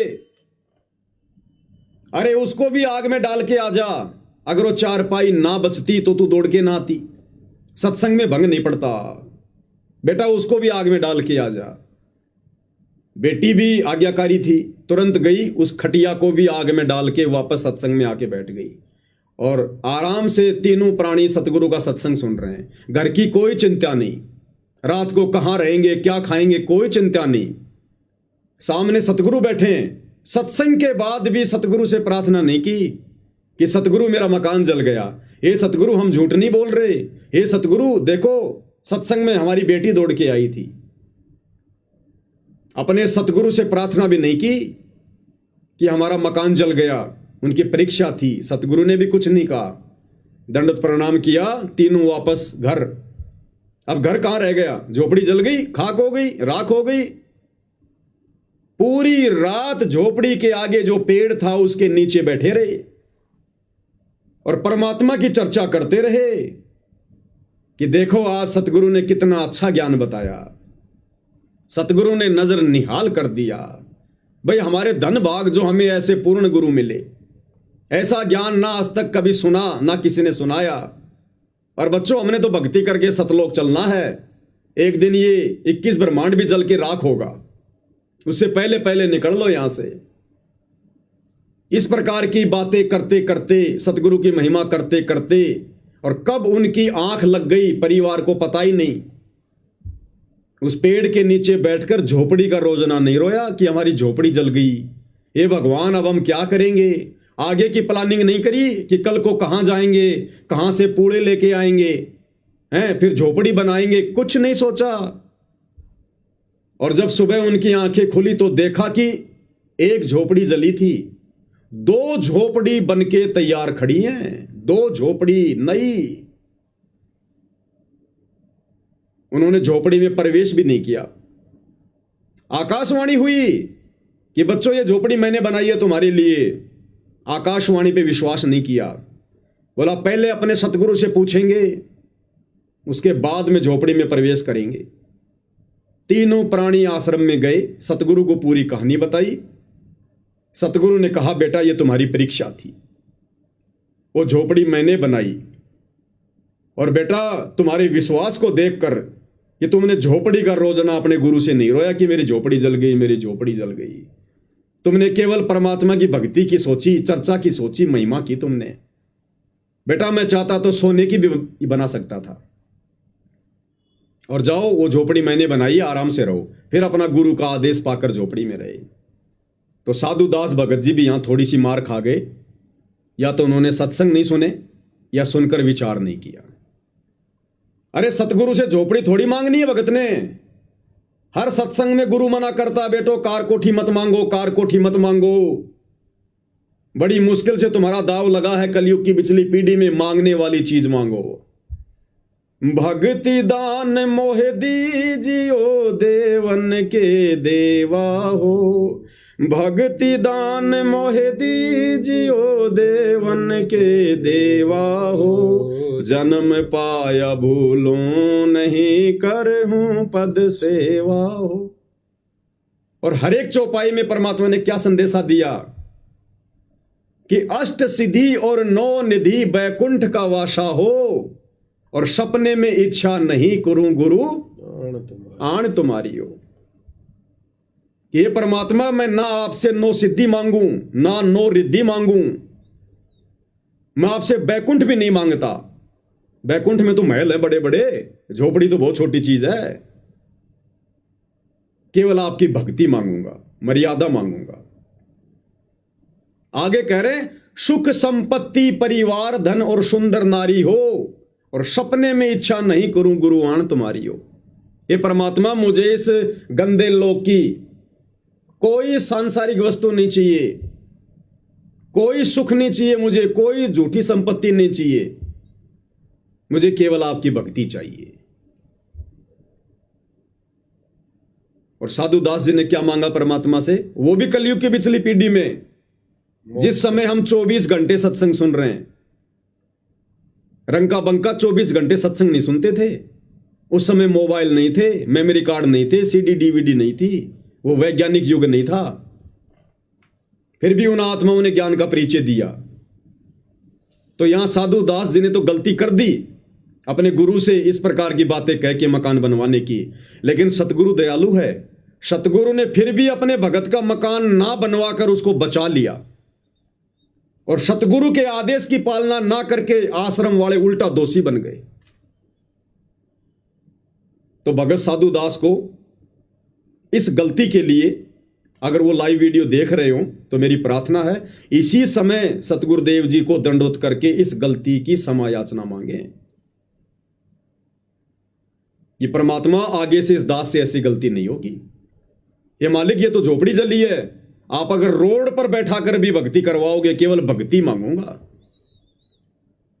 अपनी वाणी में क्या कहा परमात्मा ने कि नाम सहित बेवतन भला जो दर दर मांगे भीखा।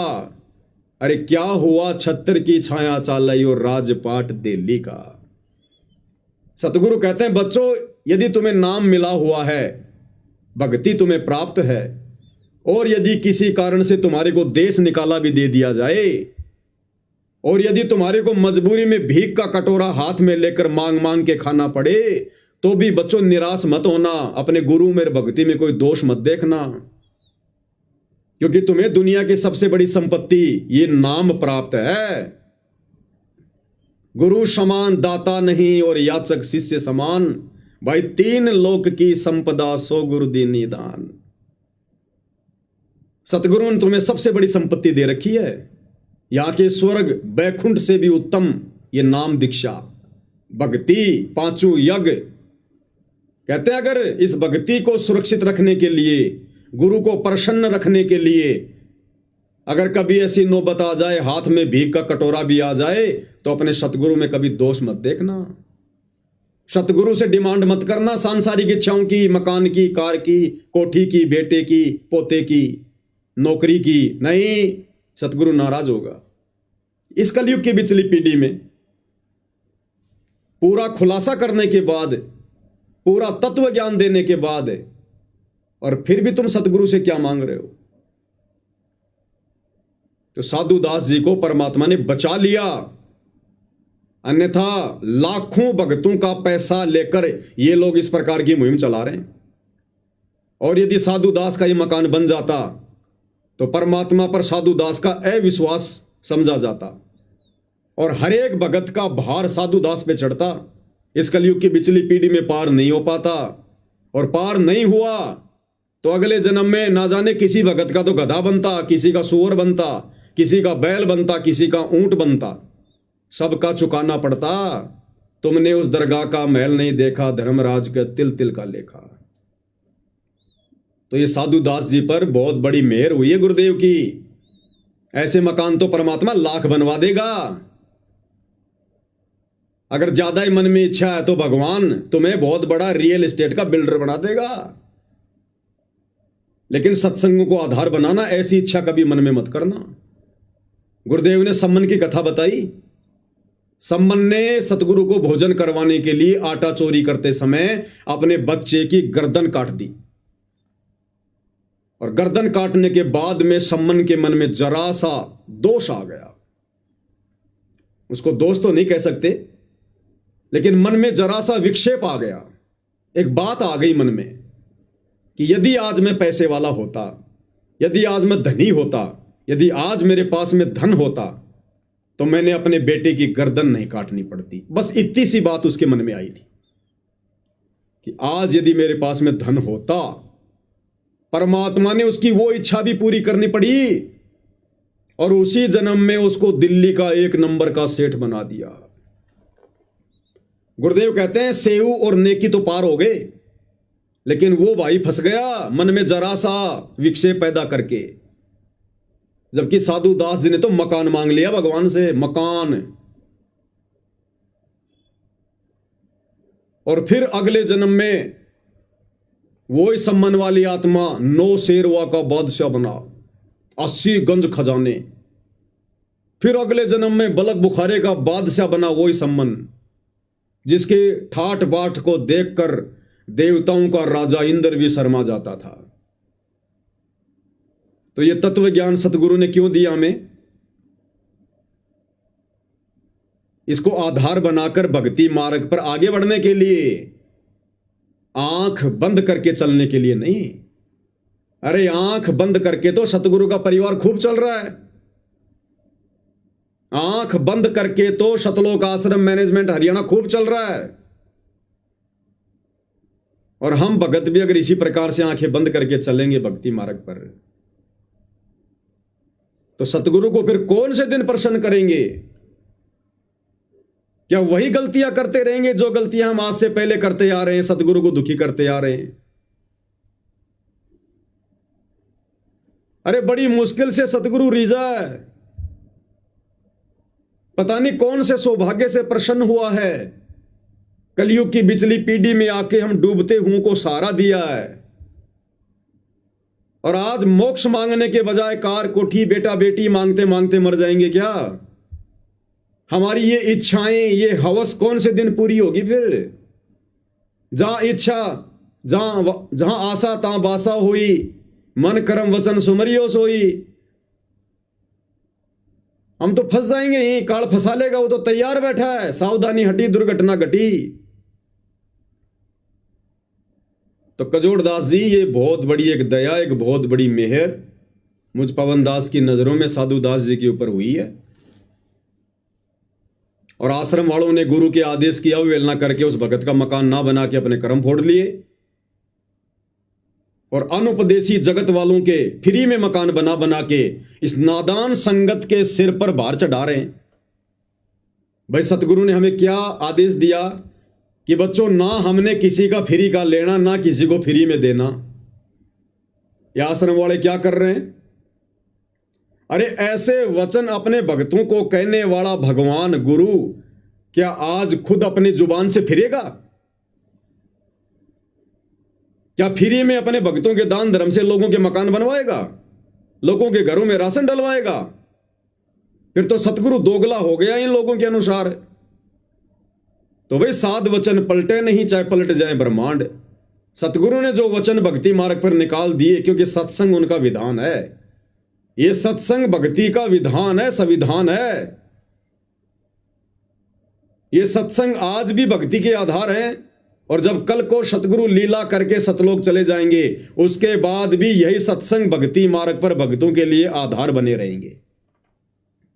तो सतगुरु ने तो स्पष्ट कह दिया, बच्चों हमने तो ये लेन देन को समाप्त करके अपने ऋण संबंधों को घटाना है, समाप्त करना है।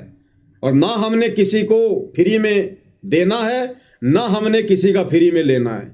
अगर किसी की मदद भी करनी है तो उधार देकर मदद करो, ताकि समय आने पर वो तुम्हें पैसा वापस कर दे और तुम्हारे ऊपर भार ना चढ़े।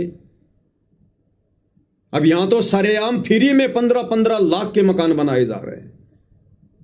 उस घर में गैस सिलेंडर, अलमारी, राशन, आटा चक्की, सिलाई मशीन, पूरा दहेज का सामान दिया जा रहा है।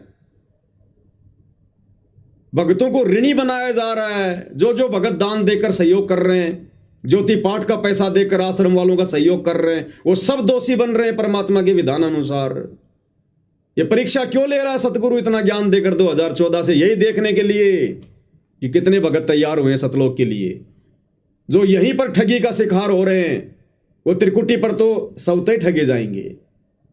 ये हमारी रिहर्सल चल रही है, ये ज्ञान और अज्ञान की लड़ाई चल रही है। गरीब कच्चा हीरा किरच हो नहीं सहे घनमार, ऐसा ये मन हो रहा लेखा लेकर तार। तो ये सारा का सारा जो ये प्रोपेगेंडा है, ये मान बढ़ाई और चौधर के लिए है, और ये काल करवा रहा है इन आश्रम वालों के सिर पर बैठकर, सतगुरु के बेटा बेटी भाई बंधु रिश्तेदारों के सिर पर बैठकर।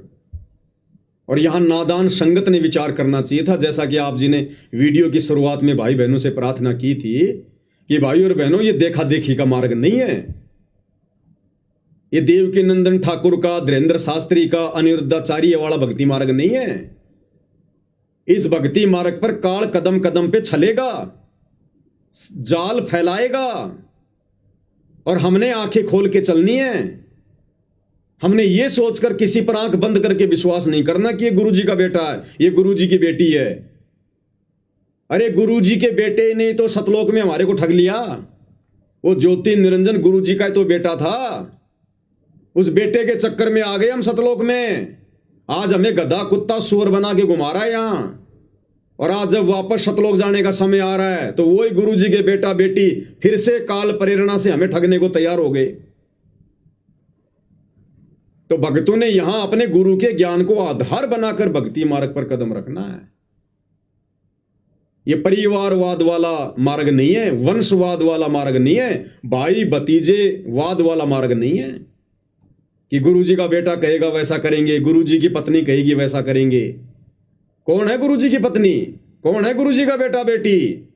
गुरुदेव ने स्पष्ट कर दिया, बच्चों यदि तुम मुझे परमात्मा मानते हो, कबीर साहब मानते हो, तो कबीर साहब इस गंदे लोक में कोई ये अंडे देने के लिए नहीं आता, यानी बच्चे पैदा करने नहीं आता। वो परमात्मा कोई अलग पक्षी थोड़ी है जो आसमान से अपना बच्चा यहां छोड़ेगा अंडा। तो गुरुदेव ने कहा कि बच्चों, समझदार को संकेत काफी है। ये बेटा बेटी की, रिश्तेदारों की, पत्नी की, ये तो परमात्मा एक लीला करता है इस काललोक के अनुसार, एक परिवार में आने की। जैसे आदरणीय गरीबदास जी आज से 350 साल पहले आए, खुद परमात्मा थे, बंदी छोड़ थे, किसी मां के गर्भ से नहीं आए, लेकिन लोगों की नजरों में मां के गर्भ से। वही किसान परिवार, वही जाट परिवार, 6 बच्चे और सतगुरु का पद, वही लीला सतगुरु रामपाल जी कर रहे हैं। जाट परिवार, किसान परिवार, 4 बच्चे, शादी, और आज सतगुरु की भूमिका। और अंत में जब गरीबदास जी गए शरीर छोड़ के, उनकी अस्थियां नहीं मिली, उसके बाद में उनके गांव वालों की, उनके परिवार वालों की आंखें खुली कि भाई ये तो साक्षात पूर्ण ब्रह्म परमात्मा थे, सौद स्वरूपी राम थे, और हम तो धोखा खा गए इनको अपने जैसा व्यक्ति मान के, मानुष मानकर, अपना बाप मानकर, अपना ताऊ मानकर, अपना चाचा मानकर। तो वही लीला परमात्मा आज कर रहे हैं सतगुरु रामपाल जी के रूप में। और हम सोच रहे हैं इन्होंने जन्म लिया है, इन्होंने बच्चों को जन्म दिया है। ये परमात्मा 1 सेकंड में क्या लीला कर जाए, काल को भी नहीं पता चले हम जीवों की क्या औकात है। तो हमने तो ज्ञान को आधार बनाकर, सतगुरु को स्वयं कबीर परमात्मा मानकर, अजन्मा मानकर, स्वयंभू मानकर कि ये सतगुरु रामपाल जी भगवान स्वयं कबीर परमात्मा है और कोई शक भी नहीं है, और ये किसी मां के गर्भ से जन्म लेके नहीं आए। अगर मां के गर्भ से जन्म लिया है तो ये परमात्मा नहीं हो सकते, और ये परमात्मा नहीं हो सकते तो फिर हमारा भी उद्धार नहीं हो सकता, हम भी सतलोक नहीं जा सकते। क्योंकि आत्माओं के मोक्ष के लिए स्वयं कबीर परमात्मा सतलोक से चलकर सतगुरु का चोला धारण करके यहां आते हैं। हम नित्य नियम में रोज पढ़ते हैं लास्ट में, गैबी ख्याल विशाल सतगुरु अचल दिगंबर थीर है, और भक्ति हेत अन्य काया धर आए, अविगत सत्य कबीर है। तो ये वो कबीर परमात्मा स्वयं धरती पर प्रकट है। ब्याह शादी करने की, बच्चे पैदा करने की मालिक लीला करता है, जैसे गरीबदास जी ने की। ये अपनी पहचान अपने तत्व ज्ञान से करवाएगा, और संगत यहीं पर धोखा खा गई। संगत ने सतगुरु के कलयुगी परिवार की पूंछ पकड़ ली, उस परिवार ने काल की पूंछ पकड़ रखी है। अब अंत में संगत को कहां ले जाके छोड़ेंगे ये? समझदार भगत को तो संकेत ही काफी है। तो मुझे तो इनकी हरकतों को देखते हुए, इनके मनमाने आचरण को देखते हुए, क्योंकि इस प्रकार की ये मुहिम, ये काल की मुहिम हो सकती है, सरकारों की मुहिम हो सकती है, इस प्रकार की मुहिम संतों की नहीं होती। संत अपने आशीर्वाद से, भगत के धंधे में बरकत देकर, भगत के बच्चों को नौकरी लगाकर, अन्य बहुत सारे तरीके हैं, भगत के खेत में फसल में दे देगा बरकत। ये परमात्मा तो अलमारी में पैसे बढ़ा दे, तिजोरी में पैसे बढ़ा दे, अपने भक्तों को मजदूर बनाकर इस प्रकार से कार्य करवाने नहीं आता। ये तो भक्ति करवाने आता है। मजदूरी तो काल की अमावस से पहले ना कर रहे थे।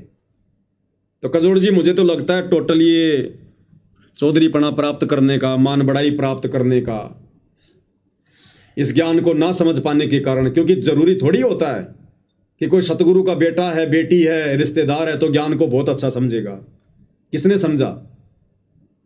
वो कमाल नाम का लड़का सतगुरु के झोपड़ी में रहा बचपन से और अंत में गुरुद्रोही हुआ, नहीं समझ पाया ज्ञान को।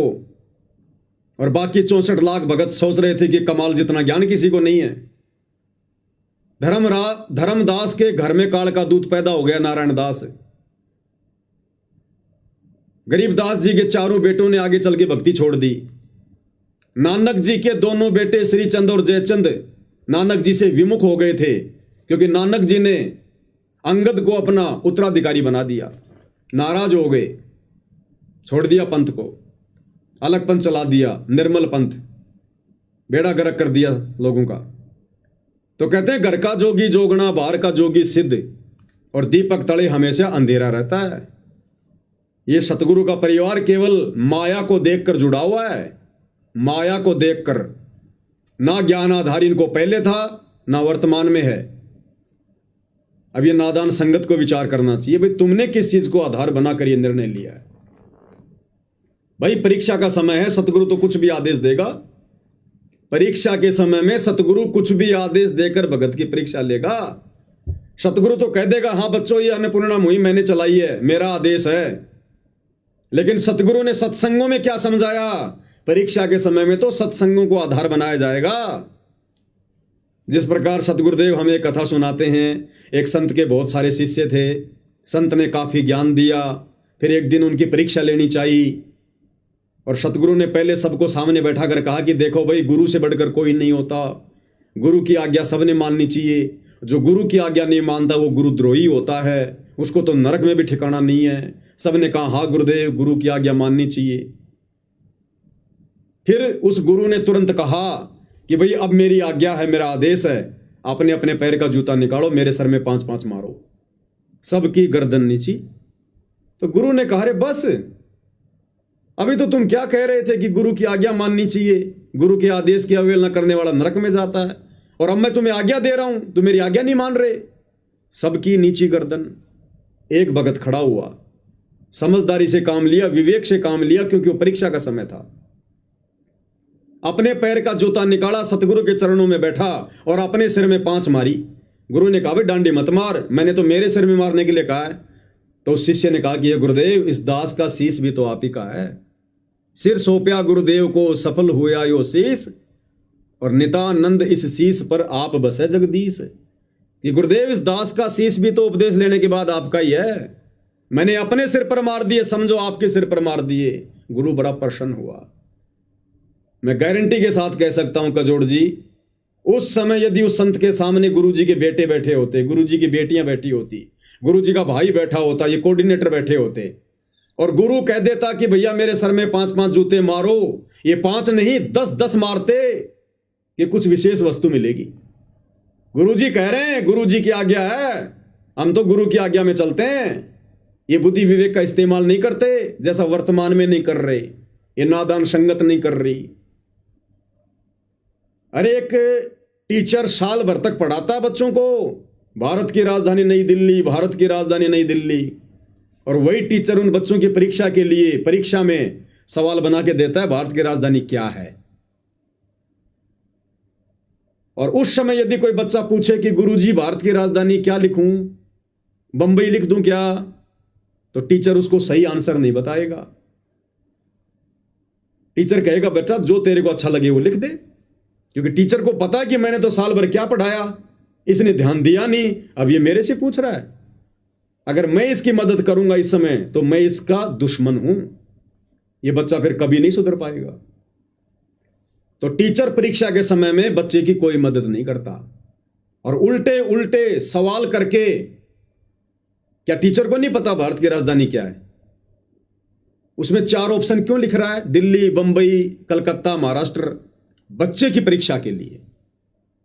तो अगर ये अन्नपूर्णा मुहिम, पहली बात तो सतगुरु जी अपनी तरफ से कोई आदेश नहीं देंगे, ये भी काल प्रेरणा से इन आश्रम वालों ने लोगों की सलाह से, जगत वालों की सलाह से सतगुरु से हिसार जेल में जाके प्रार्थना लगाई होगी।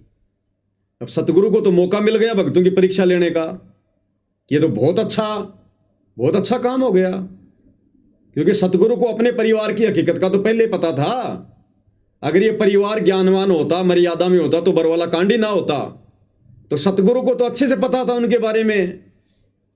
जब ये इस प्रकार का ये प्रस्ताव सतगुरु के पास लेकर गए तो सतगुरु ने देखा रे तो बहुत अच्छी बात हो गई, इन्होंने तो अपने कर्म फोड़ने मुझे मानुष मानकर, इस बहाने संगत की भी परीक्षा हो जाएगी। सतगुरु ने कह दिया बच्चों ठीक है, तुम्हें जैसा उचित लगे करो, बहुत अच्छी बात है। इस बात को इन्होंने संगत में यह कहकर वायरल कर दिया कि गुरु जी का आदेश है, गुरु जी का आदेश है, गुरु जी का आदेश है। आजकल AI से गुरु जी की ऑडियो खूब बन रही है, पता ही नहीं चलेगा गुरु जी की आवाज कौन सी, AI की कौन सी है। खुद इन आश्रम वालों ने जब जब भूल पड़े पुस्तक की 3 घंटे की AI से ऑडियो बनाकर डाल रखी है, कोई माई का लाल पहचान ही नहीं सकता। अन्नपूर्णा मुहिम का 5 मिनट का संदेश गुरु जी की आवाज में AI से बना के डाल रखा है, कोई माई का लाल समझ ही नहीं पा रहा। तो ये संगत की परीक्षा चल रही है वर्तमान में। और भाई ये कलयुग की बिचली पीढ़ी है, सब तो फेल नहीं होंगे। और सौभाग्य है साथ संगति से जुड़ी हुई आत्माओं का, जिन्होंने इस विकट समय में, परीक्षा के समय में ज्ञान को आधार बनाया, ना कि गुरु के परिवार को। और जिन्होंने गुरु के परिवार को आधार बनाया वो दिन प्रतिदिन इस भवसागर में डूबते जा रहे हैं, डूबते दलदल में। और जिन्होंने ज्ञान को आधार बनाया वो उभरते जा रहे हैं। तो कजोड़ जी ये अन्नपूर्णा मुहिम, इसके तहत जितने भी कार्य किए जा रहे हैं, ये सारे के सारे कार्य मनमाना आचरण है, गुरुदेव के ज्ञान के निकट भी नहीं है। ना परमात्मा इस प्रकार की बकवाद किसी से करवाते, ना इससे पहले उन्होंने किसी की ये करवाई, और ना 4 युगों में परमात्मा ने इस प्रकार की मुहिम चला के किसी के मकान बनवाए। ये परमात्मा तो भगत को उपदेश देकर फिर भगत की भक्ति और मर्यादा के आधार से, भाई जैसी भक्ति करोगे फिर वैसी परमात्मा बरकत देगा, जितना गुड़ डालोगे उतना ही मीठा होगा। भाई सतगुरु को अपने भक्तों से क्या दुश्मनी है? जो बेचारे भगत तो झोपड़ियों में पड़े हैं 50%, और जगत वाले जो रोज अपना काम किसी न किसी तरीके से चला ही रहे हैं, उनको चुन चुन के मकान बनवा रहा है। तो सतगुरु कुछ नहीं करवा रहा, जो भी वर्तमान में हो रहा है सब काल प्रेरणा से हो रहा है। और जो ज्ञान को आधार बनाकर इन चीजों को समझ जाएगा वो जीत में रहेगा, बाकी सारी संगत हार में है, इसमें कोई दो राय नहीं है। तो मेरे तो इस विषय पर जो आपने सवाल किया था ये विचार हैं। बाकी आप क्या विचार रखते हैं भाई बहनों को, और क्या संदेशा देना चाहते हैं आप जी? तो भाई और बहनों, पवन दास जी से जाने आध्यात्मिक सोच अनुसार, आध्यात्मिक ज्ञान के अनुसार इनके विचार जाने कि आश्रम वाले जो भाई हैं, सेवादार हैं, जो अन्नपूर्णा मुहिम के तहत जो अभी कार्य कर रहे हैं, वो भक्ति मार्ग में ज्ञान आधार से, आध्यात्म की दृष्टि से कितना सही है या नहीं। तो इन्होंने क्लियर कर दिया ज्ञान आधार से, सबूत और प्रमाण सहित, कि आश्रम वाले भाई केवल और केवल मान बढ़ाई वश, अपनी चौधर वश, अपना सम्मान करवाने वश और जगत में अपनी वाहवाही लूटने के वश ये मुहिम चला रहे हैं। इसका प्रमाण भी पवनदास जी आगे बता सकते हैं कि इनके बारे में गुरुजी ने कुछ बोला है किसी सत्संग में या किसी और विशेष संदेश में या और किसी माध्यम से, तो ये बताएंगे। बाकी भाई और बहनों, ये सारी चीज़ें जो अभी वर्तमान समय में चल रही है आश्रम वाले भाइयों की तरफ से, ये केवल और केवल जगत वालों से अपनी मान बढ़ाई वश, अपना सम्मान करवाने वश और अपनी चौधर पाने की वश ये जगत में ये कार्य कर रहे हैं। अन्यथा पवनदास जी ने भी बताया कि एक भगत है दिल्ली से, तो उसकी प्रार्थना करने के बावजूद और संत रामपाल जी महाराज जी का आदेश आने के बावजूद उसका मकान नहीं बनाया गया। यानी गुरु का आदेश हो मकान बनाने का, फिर भी मैनेजमेंट आश्रम वाले उसका मकान नहीं बनाया, उन्होंने उसका मकान नहीं बनाया। और एक जगत वालों की छोटी सी प्रार्थना पर, जिनके पहले से मकान कुछ रहने लायक हैं, तब भी उनके मकान दोबारा फोड़कर उनके मकान बनाए जा रहे हैं। यानी उनके लिए रहने की व्यवस्था है, फिलहाल वो रह सकते हैं, अपना टाइम पास कर सकते हैं, लेकिन फिर भी उनका मकान उसको फोड़कर दोबारा से 2 मंजिला मकान बनाया जा रहा है। कारण कि वहाँ पे इन्होंने बताया कि गांव के सरपंच को साथ लेकर उनके हाथों उनको चाबी दिलवाना, फोटो खिंचवाना, वीडियो बनवाना, यानी वहाँ के गांव वालों की नज़रों में अपनी चौधर और मान बढ़ाई पाना, अपना सम्मान करवाना, उनकी नज़रों में एक अपने आप को एक ये मान लो कि आप ऐसा तो कोई भगत करता नहीं, बिल्कुल भगत के तो नियम और मर्यादा में है ही नहीं, केवल उनकी गांव वालों की नज़रों में एक अच्छा व्यक्ति साबित होना, ये इनकी प्रक्रिया चालू है भाई और बहनों आश्रम मैनेजमेंट की। तो हम पवनदास जी से और जानेंगे इस विषय के ऊपर कि ये जो आश्रम वाले भाई मान बढ़ाई को लेकर चल रहे हैं, ये साबित भी हो गया है और गुरुजी ने भी हो सकता है किसी सत्संग में बताया हो, इनको बहुत बार संदेश दिए हों। तो हम आपसे और जानेंगे और हमारे भाई बहन भी जानेंगे जो लाइव देख रहे हैं आज, क्योंकि भाई और बहन, कुछ एक भाई बहन जो नादान हैं, जिन्होंने ज्ञान को आधार नहीं बनाया, जिन्होंने सत्संग नहीं सुने, वो केवल और केवल देखा देखी में इस मार्ग पर आगे कदम रख रहे हैं, आगे चल रहे हैं। वो ये सोच कर चल रहे हैं कि भाई ये तो गुरुजी का बेटा बेटी है, ये गुरुजी का परिवार है, ये गुरुजी के खास रिलेटिव है, या ये गुरुजी के बहुत समय से संपर्क में है, निजी, मतलब वो पास में रहे हैं। सतलोक में भी तो हमने यही सोचा था कि ये ज्योति निरंजन ये गुरुजी के वचन से उत्पन्न हुआ उनका बेटा ही तो है। और हम उसके चारों तरफ घूम गए, वहां पर सतलोक में जब वो तपस्या कर रहा था, तप कर रहा था, हम उसको गुरुजी का बेटा मान के तो उसके चारों तरफ घूम रहे थे, और उस गुरुजी के बेटे के चक्कर में आकर हम यहाँ फंस गए किस ब्रह्मांड में। तो उसी के लिए गुरुजी ने वहां पे भी बोला सतलोक में, कबीर परमात्मा ने, कि भाई ये है काल, इस नादान की नादान के चक्कर में मत फंसो, ये तो अपने कर्म फोड़ रहा है, तुम इसके पीछे मत लगो, इसके बहकावे में मत आओ, इसकी बातों में मत लगो। और वही शायद आज वर्तमान समय में गुरुजी जेल में बैठकर ये संदेश दे रहे हैं। काल तो हमसे वही गलती करवाएगा जो गलती उसने करी, बिल्कुल वही गलती करवाएगा। उसको पता है कि इनको कैसे फंसाया जाए। बिल्कुल सतलोक में ये कैसे फंसे थे, वैसे यहाँ फंसाएगा, मनमाना आचरण करवा के। तो गुरुदेव ने हिसार जेल से जो विशेष संदेश भेजे हैं 1 घंटे के, उसमें भी गुरुदेव भगवान ने अच्छी तरीके से इन कोऑर्डिनेटरों को, अपने परिवार वालों को, बड़े बड़े भक्तों को बहुत बुरी तरीके से डांट रखा है, समझा भी रखा है। और गुरुदेव ने कहा, रहे हो 4 दिन का जीवन है, तुम यूं चौधर में खो दियो, इसने कर्म बना ले अच्छे, अपने यहाँ से निकलने की सोचो। और इनके ऐसे ऐसे कुकर्म देखकर जो हिसार जेल में शिकायतें जाती हैं, गुरुदेव ने स्पष्ट रूप से विशेष संदेश नंबर 12 में, ये भगत भाई बहनों के सामने विशेष संदेश नंबर 12 है, इसमें गुरुदेव ने स्पष्ट कर रखा है, इन कोऑर्डिनेटरों को धमका रखा कि बाढ़ में जाओ ऐसे शिष्य और बाढ़ में जाओ ऐसे कोऑर्डिनेटर।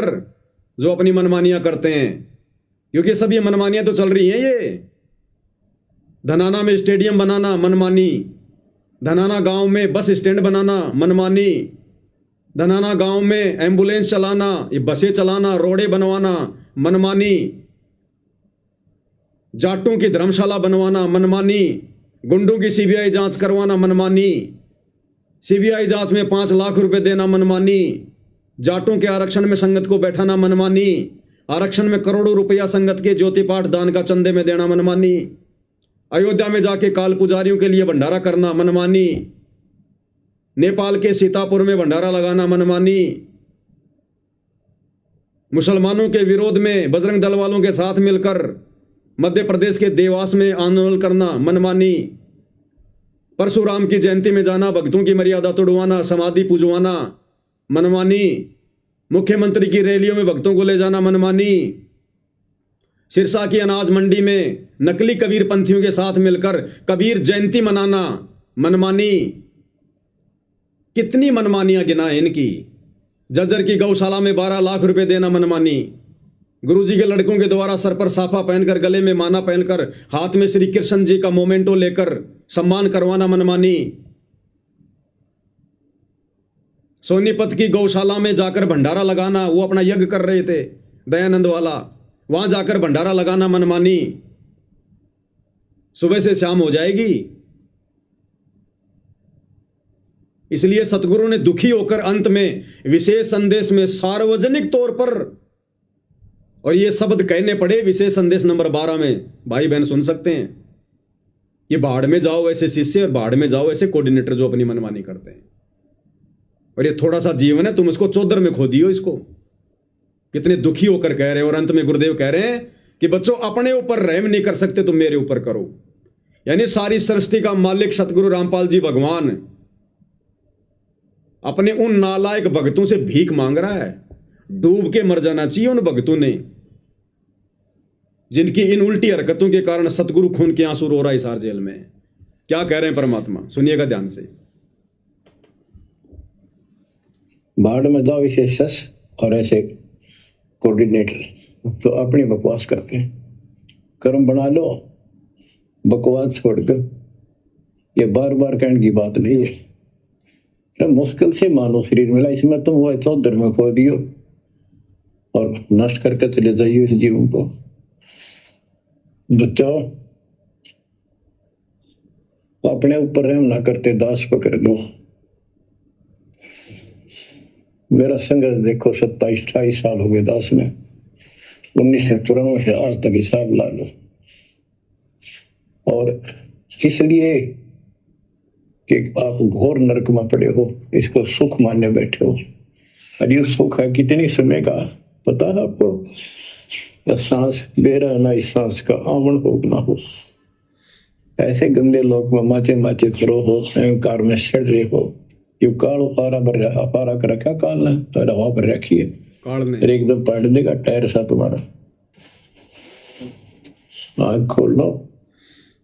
आखिर तुझको कौन कहेगा गुरु बिन आत्मज्ञान, मन ने की कर ले 2 दिन का मेहमान मन देख।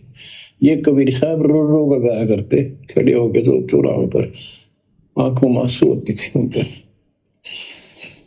ये गाना नहीं था, ये विलाप था।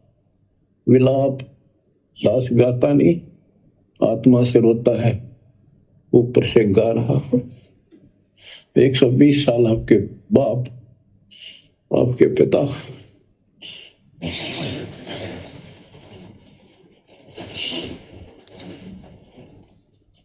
एक झोपड़ी में रहे, गर्मी सर्दी बारिश हो गई, हमारे लिए पड़े रहे, क्योंकि वो आते हमारे को सद्बुद्धि देने के लिए, पर हमारे ऊपर काल का प्रभाव जबरदस्त है।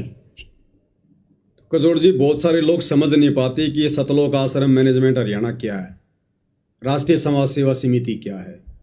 तो जो अपने गुरु को खून के आंसू रुला दे उसे कहते हैं सतलोक आश्रम मैनेजमेंट हरियाणा। उसे कहते हैं RSSS, राष्ट्रीय समाज सेवा समिति। तो गुरुदेव किस प्रकार से रो रो कर अपने नालायक बच्चों को समझा रहे हैं, उसके बावजूद भी अपनी उल्टी हरकतों से बाज नहीं आ रहे, काल प्रेरणा से बाज नहीं आ रहे। नित नए नए पाखंड, आडंबर, ड्रामेबाजी, अपना मान सम्मान करवाना इन आश्रमों में, आश्रम में आने वाले राजनेताओं का मान सम्मान करना, कभी सिर पर पगड़ी पहनकर, कभी अपने इस कंधे पर शॉल डालकर, कभी उनके हाथों में वो फूल वाल देकर। क्या हो रहा है ये? अभी भी नहीं पता इनको सम्मान का अधिकारी कौन है संसार में, खुद का ही सम्मान करवाने में लगे हुए हैं। तो ये लोग पूरी तरह से काल प्रेरित हैं। और संगत यदि इनको गुरु का बेटा बेटी समझ के, भाई बंधु समझ के, या बड़े बड़े भगत समझकर इनकी पूंछ पकड़कर यदि भवसागर को पार करना चाहेगी, तो ये तो डूबे हुए हैं, इनको भी ले डूबेंगे। हम तो डूबेंगे सो डूबेंगे सनम, तुमको भी ले डूबेंगे। और दास ने वैसे तो साधु दास भगत जी के घर का वीडियो दिखा दिया है। ये खुद भगत है जो वहां पर देख रहा है, जो माइक हाथ में लेकर। हरियाणा फास्ट न्यूज़ नाम से इसका यूट्यूब चैनल है। और फिर भी किसी को शंका हो तो दास ने इस लाइव वीडियो में नीचे नीचे कमेंट्स को जो है वो पिन कर दिया है। उसमें साधु दास भगत जी का मोबाइल नंबर है, जिसका घर जला हुआ है। आप डायरेक्ट उससे भी बात करके जानकारी प्राप्त कर सकते हो कि भाई अभी तेरा मकान बना कि नहीं बनाया, आपने गुरु जी से प्रार्थना करी कि नहीं करी। जैसी दास को सत्य जानकारी प्राप्त हुई, खुद उन्होंने मुझे मैसेज किया, उन्होंने सारी बातें बताई। उसी आधार से दास ने आप भाई बहनों के सामने रख दी। बाकी उनका मोबाइल नंबर मैंने आप भाई बहनों को नीचे कमेंट्स में डाल दिया है। जिसको शंका हो वो बात कर सकता है। बाकी आप बताइए बाबा जी। बिल्कुल भाई और बहनों, पवन दास जी ने बिल्कुल सही बताया है। भाई जो भगत जी हैं, साधु दास जी हैं, उनसे जानकारी मिलने के बाद ही इन्होंने सारी चीज़ें बताई हैं। क्योंकि साध संगति का मतलब ये है कि साध संगति सत्य की संगति, और जब तक सत्य नहीं होता तो साध संगति में कोई बातें नहीं होती। तो जब सत्य सामने आया तभी आगे बातें हो रही है। अन्य भाई बहनों तक इस लाइव के माध्यम से ये सच्चाई बताई जा रही है। और अभी गुरुदेव भगवान का जो विशेष संदेश नंबर 12 था, इसमें गुरुदेव भगवान ने कहा है कि भाई ये काल ने हवा भर रखी है, टायर सा फाड़ देगा। ये काल ने हवा भर रखी है, तो ये हवा भर रखी तो ये गुड़ रहा है, बहुत तेजी से गुड़ रहा है। तो भाई और बहनों विचार करना, वर्तमान समय में दिन रात ये आश्रम वाले भाई, ये मैनेजमेंट दिन रात गुड़ रहे हैं, भग रहे हैं गाड़ी के पहिए की तरह, बेलगाम। और फिर गुरुजी आगे क्या करें कि एक दिन ये फाड़ देगा, इसको फाड़ेगा, ये फूटेगा गुब्बारे जैसा। तो भाई और बहनों, इनके टायरों में ये जो भक्ति रूपी टायर है ना, थोड़े बहुत जो गुरुदेव भगवान ने दिए हैं, इनमें काल ने हवा भर दी। काल ने हवा कैसे भरी?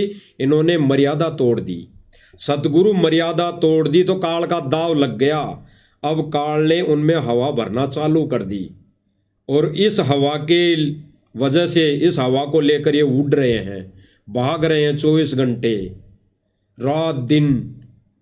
और सतगुरु का वचन तोड़कर, जिसमें सतगुरु दुखी होकर इनको कह रहा है वर्तमान समय में विशेष संदेश में 12 नंबर में, कि भाई ये जो मान बढ़ाई है ये 2 दिन की है, फूंक निकल जाएगी, फूंक है। तो इस मान बढ़ाई को, इस चौधर में फूंक निकल जाएगी, इसको त्याग दो, दुखी मत करो गुरुदेव भगवान को। और फिर गुरुदेव भगवान ने साफ साफ शब्दों में कह दिया, स्पष्ट कर दिया कि भाई भगवान पे रहम कर लो। और अभी भगत जी ने बताया, पवनदास जी ने, कि भाई भगवान होके अगर जीव से ऐसी प्रार्थना कर रहा है, भीख मांग रहा है, तो धिक्कार है ऐसे जीव को। डूब के मरने की बात, डूब के मर जाना चाहिए। उसकी भक्ति का तो उसी दिन नाश हो चुका होता है। कि इस वर्तमान समय में, पिछली पीढ़ी में, मोक्ष के समय वो भगवान फिर भी इतना ज्ञान देने के बाद वो भीख मांगेगा। रोना हमने चाहिए भगवान के आगे मोक्ष के लिए, हमने चाहिए, रो भगवान रहा है। बताओ। तो भाई और बहनों, ये विचार करने की बात है, देखा देखी का मार्ग नहीं है बिल्कुल भी। बावों में भावक होकर ये बहने का मार्ग नहीं है, क्योंकि आश्रम वाले तो काल की हवा से चल रहे हैं। तो ये तो सारी वीडियो भी वही दिखाएंगे जैसा अभी वर्तमान समय में ये जो पिछला समागम हो चुका, इसके अंदर वही वीडियो दिखाई गई, पानी निकालने वाली, मकान बनाने वाली, और संगत उनको देख देख के रो रही हैं। जबकि गुरुदेव भगवान ने क्या कहा कि भगवान के बोले गए वचनों पर आंसू आने चाहिए। तो सत्संग में तो किसी के आंसू आते नहीं, कभी दिखाया नहीं, वीडियो में कभी भी नहीं दिखाया। और ऐसे वीडियो जो AI से बनाए गए हैं, जो काल प्रेरणा से मदद करके बनाए गए हैं, उन पर भगत आंसू बहा रहा है। तो गुरुदेव भगवान इनके ऊपर भी कह रहे हैं कि झूठे आंसू बहाने से अच्छा है ये भक्ति छोड़ दो, फिर आश्रम में आने की जरूरत नहीं। तो भाई और बहनों, हमारी तो हाथ जोड़ के विनम्र प्रार्थना है कि देखा देखी का मार्ग नहीं है, बिल्कुल ये ज्ञान आधारित भक्ति है। आध्यात्मिक दृष्टि से इस पर चलना पड़ता है। और दूसरी बात रही कि आश्रम वाले जो भाई हैं, ये बिल्कुल ही गुरुजी के ज्ञान आधार के विपरीत सारा कार्य कर रहे हैं, विपरीत संगत को ये चला रहे हैं। यानी सतगुरु जो पटरी है, ज्ञान आधारित पटरी, उससे नीचे इस आध्यात्मिक ट्रेन को उतार चुके हैं। बाकी बचने वाले भाई बहन तो भाई अपना बचाव कर लेंगे। साथ में दो नाव चल रही हो तो भाई एक नाव में अगर छेद हो रहा है तो भाई तुरंत ज्ञानवान भगत का, ज्ञानवान आत्मा का एक ही उद्देश्य, एक ही फर्ज बनता है कि उसमें से छलांग उस सत्य की नाव में लगा जाए। बेड़ा देखा जरजरा उत्तर चले फड़क। तो ये ही सतगुरु का आदेश है, सतगुरु का वचन है, तभी हम बच सकते हैं भाई और बहनों। तो ये आश्रम वाली जहाज तो भाई डूबने वाली है और परमात्मा ने सात संगति रूपी नौका बिल्कुल बराबर में खड़ी कर रखी है। समझदार होगा वो तो डूबती जहाज से तुरंत छलांग मार देगा सात संगति में भाई। और जिसने मरना भाई वो बैठा रहेगा आंखें बंद करके। बाकी जो भी भाई बहन इन वीडियो को कुछ कमजोरी के कारण समझ नहीं पाता है, लाइव वीडियो को, इन लाइव संदेशों को, और वो इनको ना समझकर कुछ अटबड़ सी करते हैं, तो भाई और बहनों विचार करने की बातें हैं। भाई विचार करने की बातें, उनसे तो अच्छी बात यहाँ है, उनसे तो अच्छी बात यहाँ है, वहाँ यहाँ राजनीति तो नहीं हो रही, यहाँ किसी का पक्ष विपक्ष तो नहीं हो रहा, यहाँ किसी धरना प्रदर्शन पे तो नहीं ले जाके बैठाया जा रहा।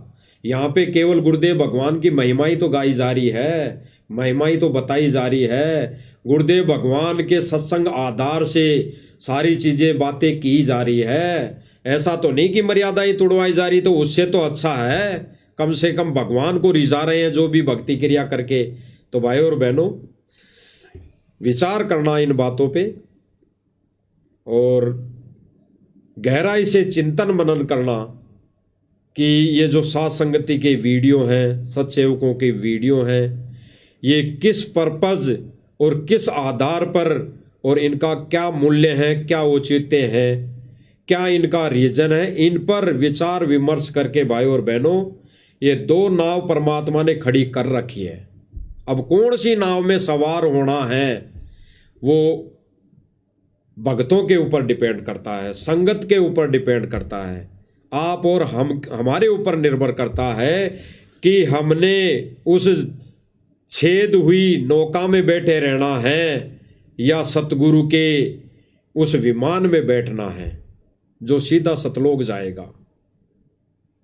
तो भाई और बहनों विचार करने की बातें हैं, बाकी और भी बातें होती रहेंगी। मालिक के आशीर्वाद से वीडियो बनते रहेंगे, ज्ञान आधारित बातें होती रहेंगी। सभी भाई बहन इसी प्रकार से जुड़े रहिए। आज की वीडियो में गुरुदेव भगवान के आशीर्वाद से केवल इतना ही। परमेश्वर हम सबको आशीर्वाद दें, हमारा मार्गदर्शन करें, हमें इसी प्रकार ज्ञान आधार वाले तरीके से भक्ति मार्ग पर आगे बढ़ाते रहें। एकमात्र यही हमारी कामना पूज्य गुरुदेव भगवान के चरणों में है। बंदी छोड़ सतगुरु रामपाल जी भगवान की जय हो।